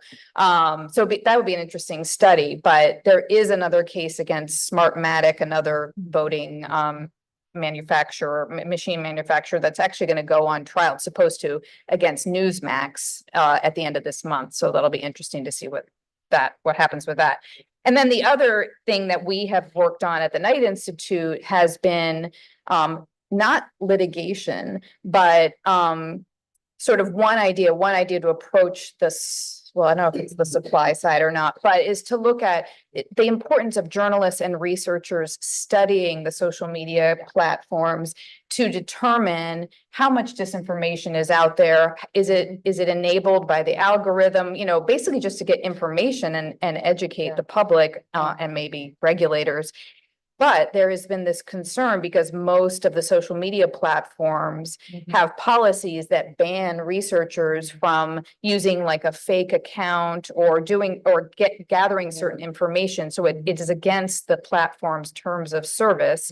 And so that has the effect of chilling the ability of researchers because they're worried that they could have their accounts disabled, which has happened, or be sued for breach of contract, or even be prosecuted or sued under this federal law, the Computer Fraud and Abuse Act. So the Knight Institute has issued a white paper on this, and we've also supported and drafted legislation that would create a safe harbor for researchers and journalists. So I also went long, but that's what our work is. We're supposed to go long. Thank you so much. Yeah. I was just gonna say, I think about that, and I think maybe it's a demand side, because we're hoping that if there's research and scholarship, people will change how they approach. But in all my many PowerPoints, it's kind of in the middle. So let me know once you decide. And then Charlotte, I'll move to you. Charlotte is, of course, one of the editors of this volume and wrote a beautiful chapter that we will dive into. She joined the law school faculty of Minnesota School of Law in 2022. She specializes in where she is the Julius Davis Professor. She specializes in labor law, employment law, and constitutional law. She works especially on intersection of workers' rights and the Constitution, and how the law supports or undermines worker power and voice.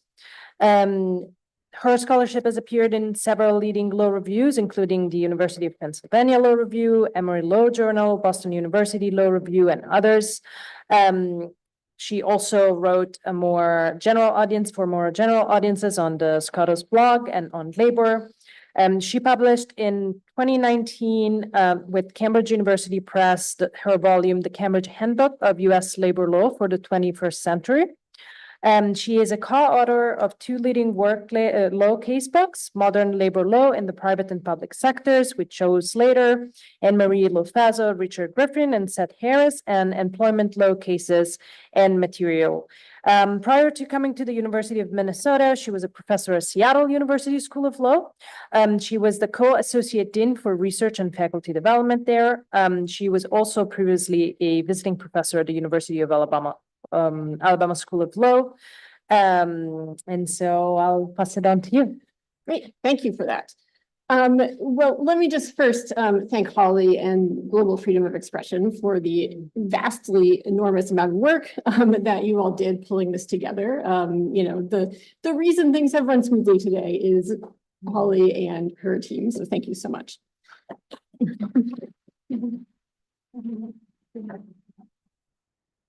So I thought I'd maybe situate so when the book comes out and, you all buy it, or get it from your libraries, you'll see the last section is on civil society and tackling disinformation.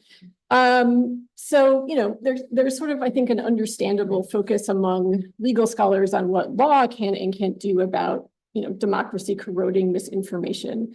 But the last couple chapters in the book, mine and one other, consider kind of questions that are a step removed from that. So what can civil society do to resist misinformation, and how does law inhibit or enhance that work?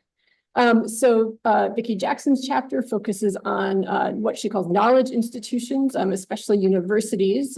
She argues that institutions that produce knowledge are sort of social intermediaries that can be focal points for collective action and also serve a protective role for their constituents. And then discusses sort of tensions between academic freedom norms and US constitutional law that exist because US constitutional law doesn't account for the place of institutions in scaffolding a constitutional democracy.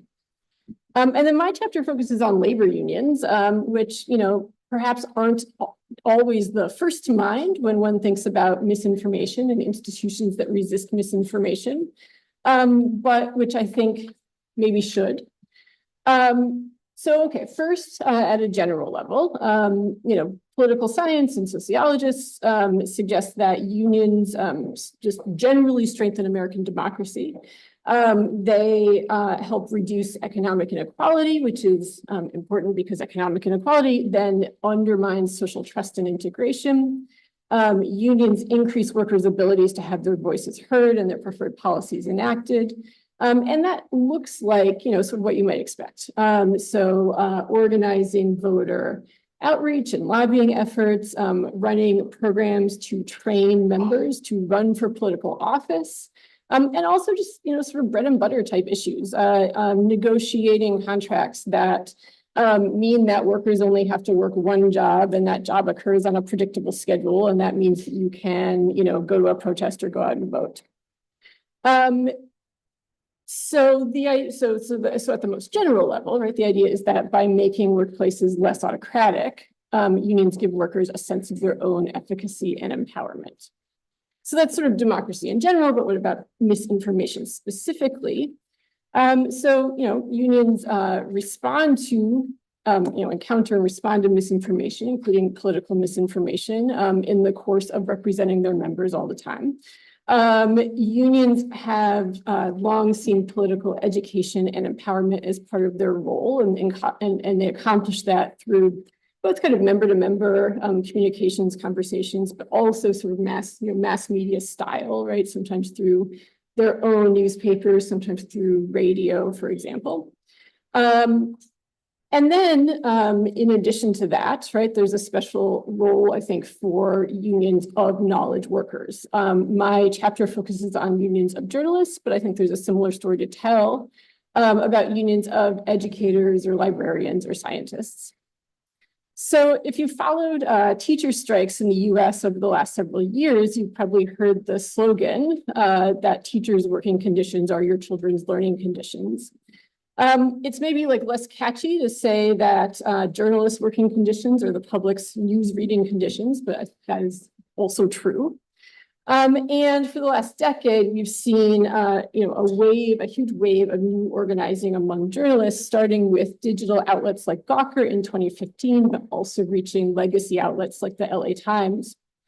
And, of course, every one of those organizing efforts has its own kind of specific context, but the difficult economic environment for journalism is like a large part of the overarching picture. Plummeting advertising revenue has put, hundreds thousands of newspapers out of business over the last 2 decades, and others have undertaken massive layoffs and cut important functions like copy editing. So where journalists' unions reach agreements with news outlets, they often include terms that are specific to mis and disinformation and to maintaining professional standards, to use a phrase that Professor Tooker used earlier today. Let's see, what do? So one thing they do is just like generally raise wages. So of course it is important that if you want people who do not come from generational wealth to become journalists, that the profession pay them a living wage. And, you know, a sort of increased diversity among journalists is important to the broad legitimacy of the profession and its output. They also contain terms that relate to the integrity of journalists' work. So new contracts sometimes very specifically confront sort of today's challenges. So the contract between the Guardian US and its journalists union specifically protects journalists against discipline resulting from things people say on social media. Specifically protecting journalists against sort of brigading, right? Online criticism that an objective story is unbalanced or fake. Some contracts do things like create labor management committees on journalistic independence. Lots of contracts do things like say a journalist can withdraw their byline from a story if they object to the way it's been edited. So I expect that, you know, we will see an increasing sort of number of journalist contracts will take this on in increasing specific ways, and we'll start to do things like adapt to or account for AI, right? Much like the Writers Guild contract did last cycle. So this is, you know, partially an optimistic story, or at least it's not like an entirely pessimistic one. But I'm not sure really any like U.S. labor union story can be entirely optimistic. So, you know, Ron mentioned earlier, U.S. Union density in the private sector has been hovering around 6% for a long time. U.S. labor law gives employers tools to resist unionization, to stall on reaching a contract, sometimes basically forever. On the other hand, right, journalists more likely have the ability to impose collective pressure on their employers, right? Often more so than other types of workers. You know, a strike in news disrupts a just-in-time industry, right? There's nothing, you know, more worthless than yesterday's news. Journalists, of course, also have, you know, individual platforms a lot of the time to communicate with the public about what is going on. I'll close by just noting that the First Amendment plays a pretty complex role here. On one hand, obviously journalists and news outlets rely on the First Amendment to do their jobs. On the other hand, news outlets have been asserting First Amendment rights to resist the application of labor law to them since the very first days of the Labor Relations Act. Mostly, but not entirely. Thank you so much. Before we move on to more questions, I want to ask if any one of you wants to respond to some of the points that have been raised. Well, I'm just curious to know how you both see this whole problem of large language models and generative AI using journalist content and not paying for it, because that's clearly going to affect the future of journalism. Have you, either of you? Yeah, you know, I'm not sure what to do about it, but yeah, I think it's an enormous problem that you know, news outlets will say, you know, we're going to stay in business, we're going to lay off most of our working reporters, and we're going to use AI to generate stories, which will be like 20% nonsense, right? Yeah. I mean, it just increases the crisis of, you know, of the crisis facing journalists. Yeah. You know, I mean, I think maybe my optimistic story, right, is the sort of Writers Guild type story, right, where, you know, the LA Times, the Washington Post, and, you know, the New York Times and other outlets like negotiate very specific guidelines governing how, if and how AI will be used in newsrooms. It doesn't solve the problem of, you know, sort of sites that look similar, right, to those sites, but that contain, you know, AI generated stories or other nonsense. Yeah, I mean, I think it's extremely troubling in the sense, and I actually don't know what the status is. I know that New York Times has sued ChatGPT, I believe, for using a lot of that's right. its materials as training on the LLMs, and they've, provided all these examples where it's directly from an article. I used to work in copyright law. I haven't, worked on that more recently, but I think there might be, there's just a question of like, has it been sufficiently transformed such that it's fair use? It doesn't seem to me to be fair use, but I don't know. I think it's a tricky question. And I do think it'll be interesting to see both through litigation. Sometimes you have these new disruptive technologies come along, and if you think of like file sharing services, Napster, et cetera. And there was a beginning of like, how does this fit into our existing legal doctrines? There's a lot of copyright lawsuits, and eventually they struck deals, but as you said, that doesn't account for people who are just using, ChatGPT and the millions of, or any other kind of AI sources. So I think it's, Yeah, and I feel like in other parts of the world, this idea of fair use isn't really accepted. I think the French competition authorities have just fined again, I think, Google and then OpenAI. I think they've had 5 actions in the last few years. And I know in Brazil, it's been a huge thing where I spoke with the head of the journalism union, Marcel Resch, right, who said it's just like a burglar going into our house and taking everything. So, yeah, so I don't know. So when you talk about journalism contracts and working conditions, if there's no income left because everything's been stolen, I don't even know what's going to happen to the journalism profession. Yeah, that's a supply side problem. Yeah, I think copyright law will have to change to adapt to this new reality a lot, right? So Charlotte, I would like to stay with you for a moment. I really find fascinating this idea, this role of unions, which I admit I haven't seen explored so much in relation to anti-disinformation, and I think it's really particularly interesting coming from a US scholar. I am originally from Europe, from Italy, so a place where unions have very different traditions, I think, of unions, right, in the US and in Europe. So I found it fascinating. So I wanted to ask you, in the chapter, you also make kind of a comparison, or you say that especially journalistic union have kind of a double anti-disinformation role, both as unions, but also as journalists. So how do you see this dynamic playing? And then if you want to expand more on the role of civil society. Sure. Yeah, I mean, I think the thing I think that is significant about sort of knowledge workers who come to a workplace with a set of specific skills, which may be somewhat different than how management conceives of what they ought to be, what workers ought to be doing on a day-to-day basis. They come with their own kind of expertise about different, reporting in different contexts, for example. Usefully and sort of need a way to channel what they know, or could usefully use a channel to convey what they know to management and kind of reduce it to a written document that can be relied on, ideally before a problem arises, right? So I mentioned the kind of complex role of the First Amendment,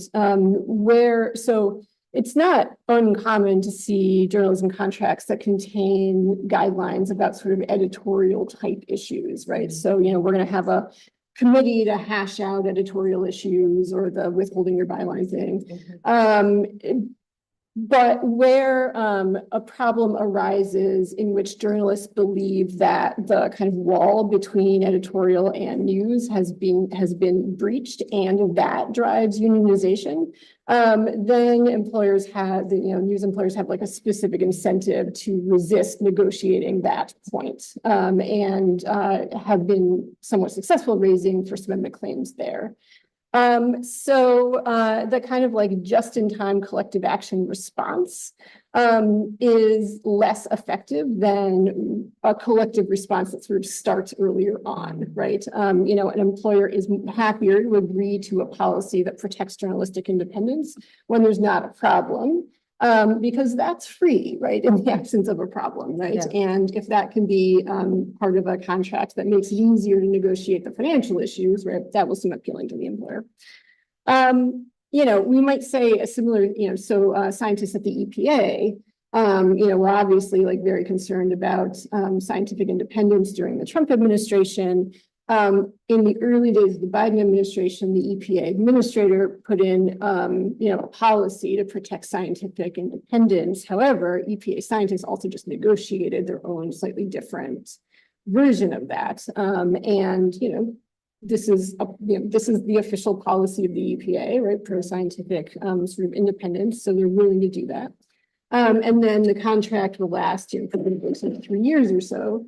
And then, you know, be part of the basis for the next round of negotiations. So, you know, I would say that when people come into an organization with their own sense of like, here's what the norms ought to be, especially when that is sort of a generally shared set of norms, because that's what they, you know, learn in their program in higher ed or whatever, that can, that if those folks can be sort of, can begin to sort of think of themselves as workers who might have different interests than management at some point, that is sort of the key point where kind of collective action or like unionization strategy can make sense. That's fascinating.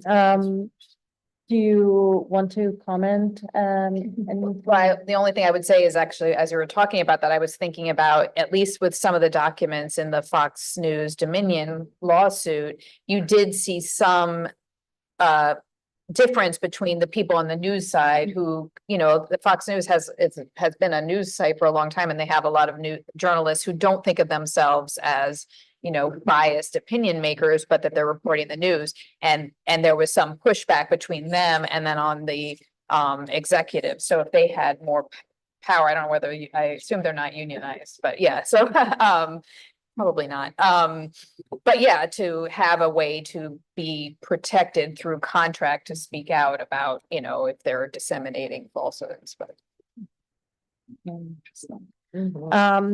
Okay. Anya, I would like to move back to you and to the taxonomy of solutions that you talked about, which is really interesting. You have already given an explanation of how you thought about the difference, but you also go into different kind of regulatory responses, policy responses into it as well.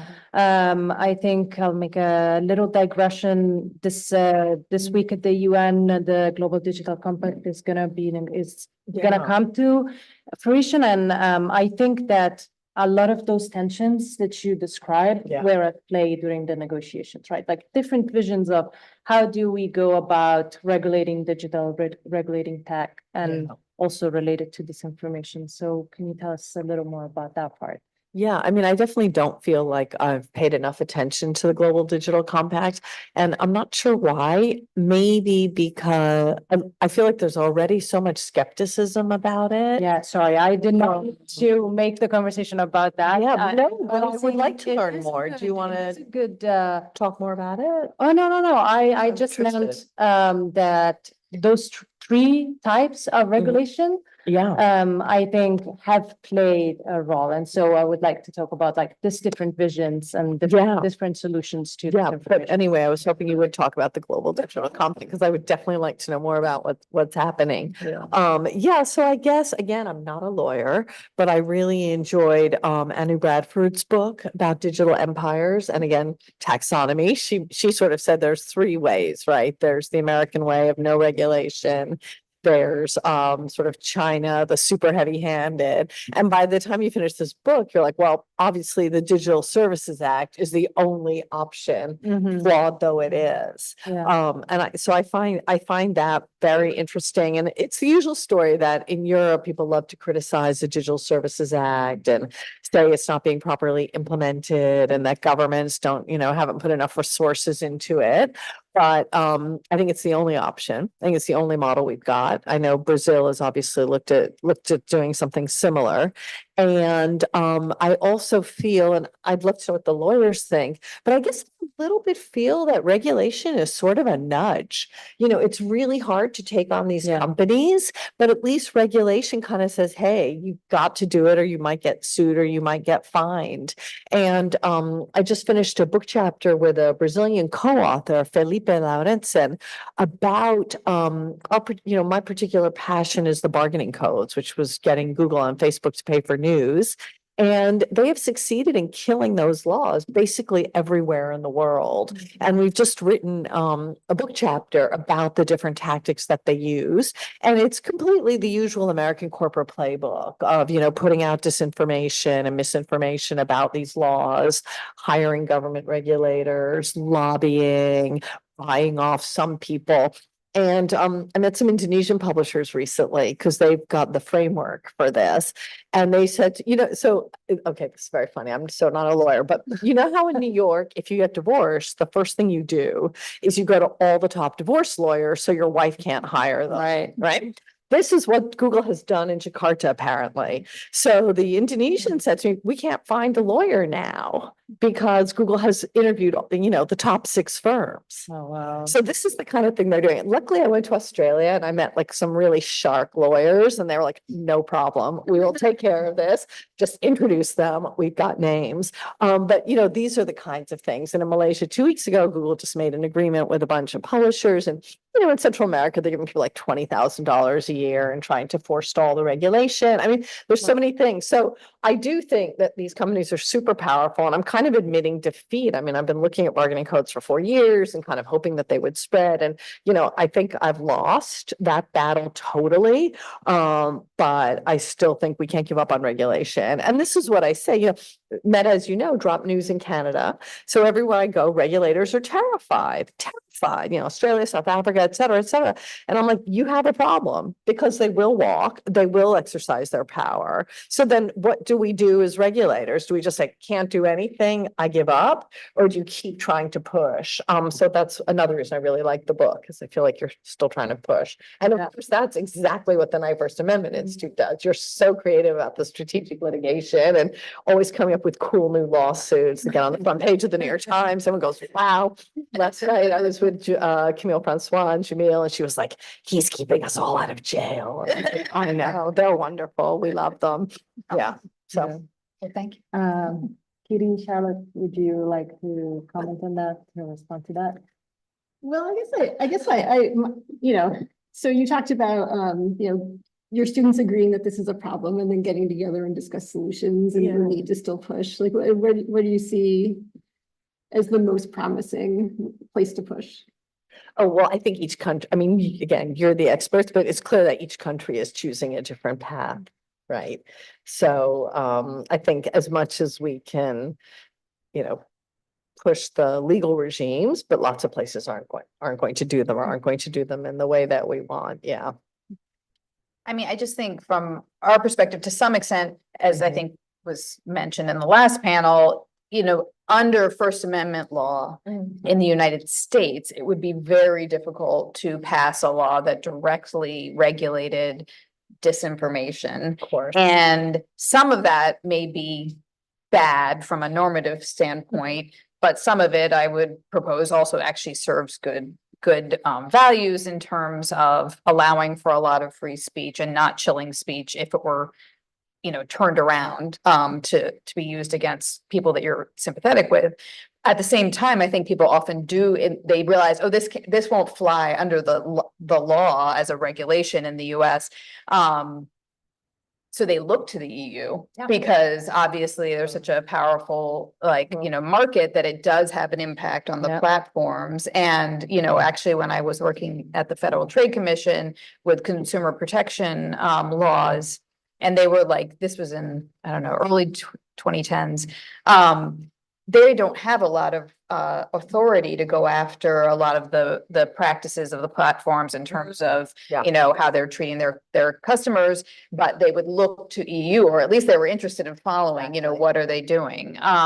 And I do think from the Institute's standpoint, so maybe direct regulation, either we wouldn't be in favor of it or we thought it wouldn't, you know, wouldn't withstand First Amendment scrutiny, but there can be other things like transparency, like enabling researchers and journalists to be able to study the platforms and putting pressure in other ways, or like a privacy law. I mean, that would be, that's not disinformation, but you know, in terms of ways to sort of regulate the platform. So, Well, that's what part of why this book is so great. It's because it's brimming with good ideas of things that could be tried. Yeah. Transparency, et cetera. Yeah, for sure. Do we have audience questions or do you? I had a last question for Katie and then maybe we open to the question. I just I was interested in what you were saying about the strategic litigations and also the fact that they can be both used against journalists and then used also to protect them in a way. So I wanted to hear more about this. I also I was earlier this week on a panel with Alex Hebdo. And he was saying two panels earlier this week. yeah, he said he's been on 4 panels this week, so 2 of them with you. Yes, I wasn't one of them. Yeah, okay. Well, I was listening to. So anyway, and he was saying that it used to say to journalists, you know, don't worry about it. You are not going to be sued for this thing with this thing because it's too much. And they're not going to take it on, and that it has become increasingly worse and more lawsuits have come. So I wanted to, you know, explore a little bit more of like how your work has changed and how it is strategic litigation is used in just 2 ways. Yeah, I mean, I think particularly with defamation law, again, I don't know if there's an empirical analysis of whether it's been used more successfully against journalists recently, but I do know some empirical research because so the New York Times v. Sullivan standard, which established the actual malice standard, which you know says that if you're a public official or a public figure and you're suing someone for defamation, you have to meet this very high bar. It's much higher than if you're just suing, you know, if you're just a private individual, and it's higher than other tort claims. And that has provided a lot of protection that I think the news industry and the media companies like really value, and researchers and speakers in general, because you feel like you can speak without fear of these crippling lawsuits. And in many ways, the standard has been interpreted by the courts thus far pretty robustly, so that, you know, if you are sued and you're a small newspaper, you know, you can often get the complaint dismissed very quickly, where you don't have to really pay for a ton of legal discovery, which can really rack up. On the other hand, it has always been the case that if you don't get the case dismissed quickly under this actual malice standard, discovery and legal proceedings can cost millions of dollars. And in the past, you know, let's say 10 years, you've seen instances of powerful figures funding or either funding or directly suing news outlets like Gawker. And it basically, Gawker was funded, someone sued Gawker. Thiel, right? Yeah, and it was funded by Peter Thiel because he was mad at Gawker. And it put Gawker out of business. And this was a news organization that some people thought should be put out of business, but it has a lot of really good journalists who are now at many major outlets. And then there was a case in the Representative Devin Nunes, who was a member of Congress. He's now on Donald Trump. He runs Truth Social now, and he sued both a bunch of newspapers like Washington Post, et cetera, but also Twitter users, individual Twitter users who had criticized him. And he filed many lawsuits. They were all, I think they've mostly all been dismissed, if not all have been dismissed, but it did impose significant costs. And for the individuals, they don't have the money to defend. I did actually help one of our plaintiffs in another lawsuit was sued by Devin Nunes in West Virginia. And, I put her in touch with the ACLU, but this is like a real thing and it can really hurt Yeah. either small individuals or small newspapers, nonprofit newspapers, that have had to litigate for so long. And even if they eventually win, they could be put out of business. So that's the negative side. And I would say in terms of the empirical, what I was just going to make that point is that there's been increasing criticism, which is kind of, I think, ironic, but we'll see, from people on the right, particularly Justice Thomas and Justice Gorsuch, criticizing the New York Times v. Sullivan standard and saying it should be revisited and that there should be a much lower standard of liability. And of course, by Donald Trump too has criticized it. And so in response to, essentially people like Thomas and Gorsuch have said, this standard is so high that no one is ever going to win. And it means people can spread lies without, with impunity. But then you see right after they say this, Fox News paying almost $800 million. So they might change their tune, I don't know. But in response to that, one organization put out a study and said that actually people still do prevail in defamation claims. It's not that they don't ever do it. They just, it is a little harder, but that's a good thing, essentially. Do you want to comment on that, or otherwise we can open to the question? You're in charge. No, I want to give you a, no, okay. Haley, do we have questions? So my question is about how civil society groups and regulatory agencies can develop better models for self and co-regulation, and that emerging norms and practices do the panelists see that will help inform and shape the evolving space of information integrity? That is a pretty complex question. I don't know who wants to take it. I mean, I'm sort of going to be a little bit of a broken record, but about this safe harbor for the journalists and the and researchers or anyone who wants to research disinformation or other things, hate speech on the, you can't in the United States, the government cannot restrict hate speech. It's protected speech. But if people are concerned about it, at least you could have researchers or journalists looking into it. And they all, to some extent they can, but they are hampered by this fear of liability. So, what we did as a nonprofit was to both draft potential, suggested legislation, and then not exactly what we proposed, but something along those lines has now been introduced by Senator Coons and others. And it essentially says that if you want to do a study of a social media platform, this is the draft legislation, says that you would basically apply to the National Science Foundation. And if you get approval of it, then the platform has to allow you to do things, and you do it in a way that protects the privacy of the users, et cetera. But that is a way for both kind of collaborative efforts between civil society and government.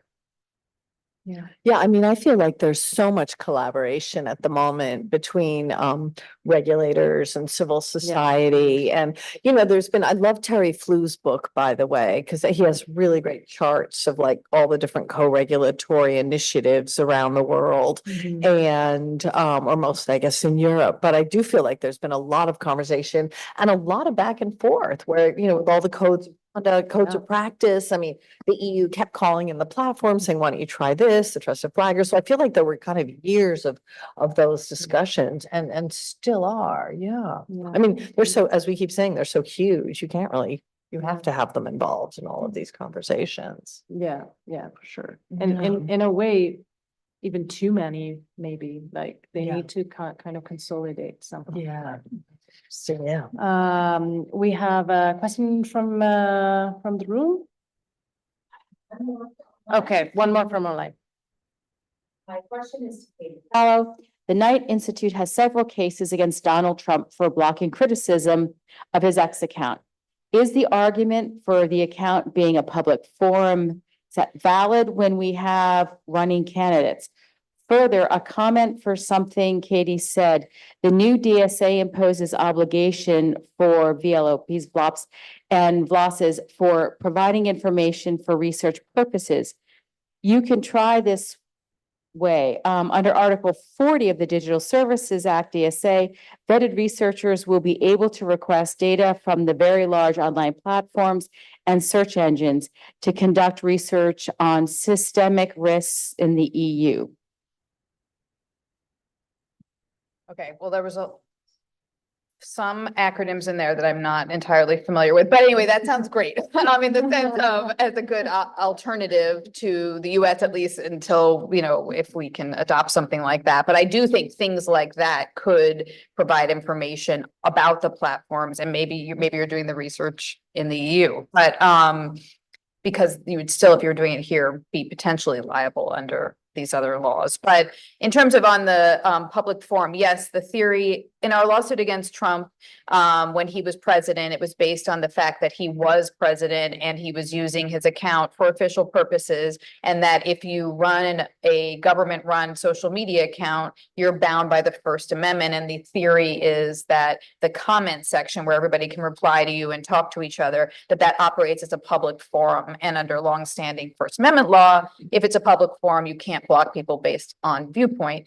And now he's no longer the president, at least for now. If you're a candidate and you're not a public official, then it doesn't apply because you're not bound by the First Amendment in that way. But if you were to be reelected and become the president again, then it would apply. Question.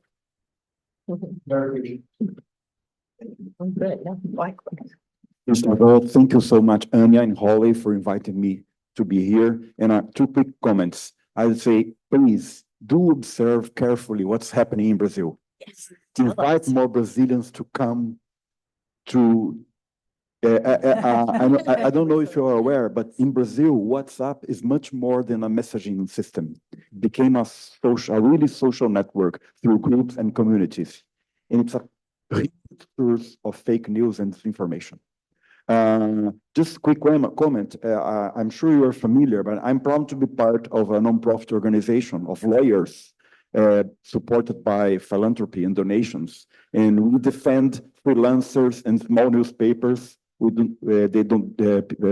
Organizations that don't have resources to defend their journalists in the courts. And we've been doing very well, and we are happy to be able to get more and more support from donations and philanthropy.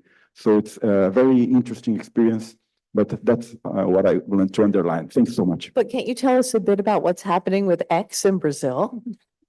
Yeah, Elon Musk challenged the Brazilian Supreme Court publicly, and the Brazilian Supreme Court suspended the X. It happened 10 days ago, but yesterday the Supreme Court discovered that X was doing some things to bypass the. I'm not 100% updated about today, but this is huge. It's a crazy situation. What Elon Musk said publicly, no comments about. And just to finalize, I've been talking very much with Anya about that. I think we must observe more the private side of everything. We've been, as journalists and academics, we've been focusing the public interest. But I think in this fight, in this journey we are having, we must focus a little bit more the private interests. Generally speaking, I think this is the important side of everything. Thank you. Thank you for this example. It's really interesting. Incredible what the Supreme Court is doing. Yeah. Such a contrast. We have demands almost every day. Yeah. Freelancers, newspapers. It's amazing. Yeah. And also Brazil is such an interesting contrast to the US because they had their own version of January 6th and they actually did something about it. Yeah. And now the Supreme Court is so active and they banned Bolsonaro from running, whereas we just didn't really have that response. And the big techs made a strong lobby in order to impose regulation. Underline, but they postpone. They are succeeding in postponing. Totally. Yeah, that's right. Yeah. I mean, I compare the problems of a regulation than the problems of zero regulation. Oh, that's so There's interesting. elements, Yeah. but I really prefer the problems of a certain regulation. I will just, I agree. I mean, I personally, I really don't care for Elon Musk and I went off of Twitter. However, I'm torn between in the example of Brazil, because on one hand, I think, he clearly is flouting the law and, sort of demonstrating this sort of view of I'm not subject to anybody. On the other hand, if Bolsonaro were the president and it was his Supreme Court and he told Elon Musk to shut down X and unless he took down liberal voices or opposing voices, I would have a real problem with that. So I feel like it's really hard to have, one Supreme Court justice or a few making these determinations. Again, you want to fight disinformation, but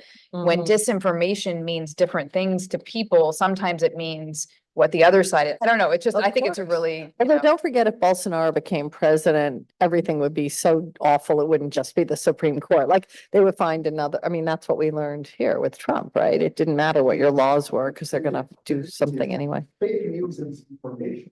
A good business. Oh, yes, yes. Yeah, the economic side is understudied. Well, that's what Fox News, I mean, sorry, I'm not gonna say it's fake news, but it has been a big business for, reporting on those kinds of things. Great. Thank you very much for a wonderful panel. I'm Louis-Philippe Lampron. I'm a human rights professor from Université Laval, Quebec City. I'm working on freedom of speech. I'm a huge fan of the Knight First Amendment Institute and jurisprudence. I would have a question for that. I was also president of my union and we went on strike. So I was really inspired for the idea that unions may be catharsis to fight to tackle disinformation. And I'm from Canada, so we are standing alone right now against Facebook. So when we're talking about collaboration, maybe if other states were jumping in, maybe the game of tug of war would have another ending. But for the moment, there's no news on Facebook available because Canada is a small player compared to Facebook. So that's the situation right now. But the moment, the jurisprudence of Knight Institute for Free Speech hasn't crossed the border yet officially. There would be arguments that it may apply for Canadian freedom of speech as well. And so the fact that politicians and public officials decide to use social network makes that a public forum that, from my perspective, would apply in Canadian jurisprudence, but it hasn't been confirmed yet by any tribunal. But for the moment, we are having, because of the transformation of public discourse on X since Elon Musk took over, and there's a lot of hate and there's a lot of insults. We have the mayor of Montreal who just decided to block any comments, not to filter those comments, but just to close the possibility to comment. So I was wondering if it's something that would be relevant or acceptable, considering the Knight decision of the Court of Appeal. Yeah, thank you. And I will say our executive director is from Canada, so and worked on the Canadian Supreme Court. So I'm sure he has a true interest in Canada as well. So the one thing is, if you were to turn off comments in terms of public forum doctrine, the public forum doctrine says if the government owns property or, controls an account and opens it up for speech by members of the public, then it can be a public forum. However, you don't have to make it available and you can close it down. So in theory, if Trump had just turned off all comments, which I don't know you can really do on Twitter, but on Facebook you could, you probably wouldn't have a claim. He could, and there could be an argument of, well, that's bad. You don't want to have less speech. And in fact, we have a separate case where we just won where the National Institutes of Health was banning or using keywords to say on their Facebook account, you can't post any comment that contains certain words that are used by animal activists, because animal activists were criticizing the NIH's involvement in animal testing. And so one of the things they were arguing is, well, we don't want this to be overrun by just animal critics. And so we could the alternative is just for us to shut all comments down, and wouldn't that be bad? And, our argument is you don't have to do it that way. You could just allow these comments and impose, like maybe a limit on number of comments. There are other ways where you're not just singling out disfavored viewpoints. But anyway, I do think it's interesting, the difference with Canadian, because I happened to talk with a person who was a local government official from Canada, and they were saying if you have an open meeting and you've been banned from speaking in that because you've violated, the terms of some open meeting, you don't have a right to go back in the next time. You have to ask for permission, and that's very different, I think, from the US. So. That's very interesting. Are there any other questions? No, if not, maybe I have another question for all of you. So what we've talked about solutions a lot in different contexts. What would you like to see more of, both from civil society and also from the regulatory environment? Like, what would be because of course there are many approaches and a lot of them have like positive, negatives, but if you could say, of course, there isn't one solution, but what would you say you would like to see more of? All right, well, I'll say public funding of, especially media, right? And I think there are sort of smart and dumb ways to do that. But, public funding that genuinely enables more investigative reporting and, conscientious journalism. I would second that. And also maybe just additional funding. Well, I don't know if this would be doable, but just, I think sometimes just getting more information out there about what the disinformation is, like with this whole people and, Haitian immigrants eating pets, like it's obviously terrible in many ways, but there has been a lot of reporting on it. I mean, this goes back to funding journalism, but including by the Wall Street Journal, like just looking at the facts and laying it out. And I think there has been some pushback, and I think that is important.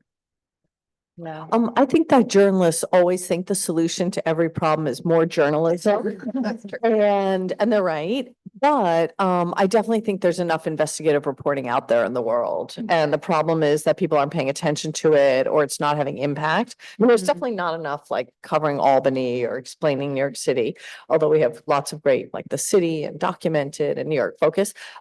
So I think as long as people's attention spans are so short, I don't know that we know that more investigative journalism is going to do very much. So I think if I had like one wish and I could wave a magic wand, I think maybe much bigger fines on big tech companies. Oh, I think that might be good, like really large ones that just make them think. And obviously updating IP so that the generative AI companies have to start paying and just not copying the Google playbook of just stealing intellectual property. That would be mine. That's two. That's that's very interesting. Do we have any other questions? Do you have any closing comments? Something to say? No. Ending it on large fines is good. Yeah. We have to. All right. So then, thank you. Thank you. Thank you. I wrote about defamation. There was a today's lady I spoke to on the phone. No. Well, thank you, everybody, for your time. This has been really an amazing day, and feel grateful for everybody being here. It's generally our editor. Anyway. I just want to take a moment to express my heartfelt gratitude to my amazing team at Global Freedom of Expression, Maria Shakish, Natasha Brotseva, and Estefania Mulali. Their tireless efforts have been instrumental in making today's events possible. And so as we conclude, let's remember that our conversations don't need to end here. The challenges we've discussed require ongoing engagement and collaboration. And so thank you again, and I look forward to seeing you all soon at our future events. Thanks again, guys.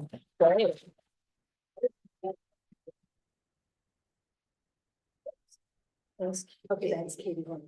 Yes.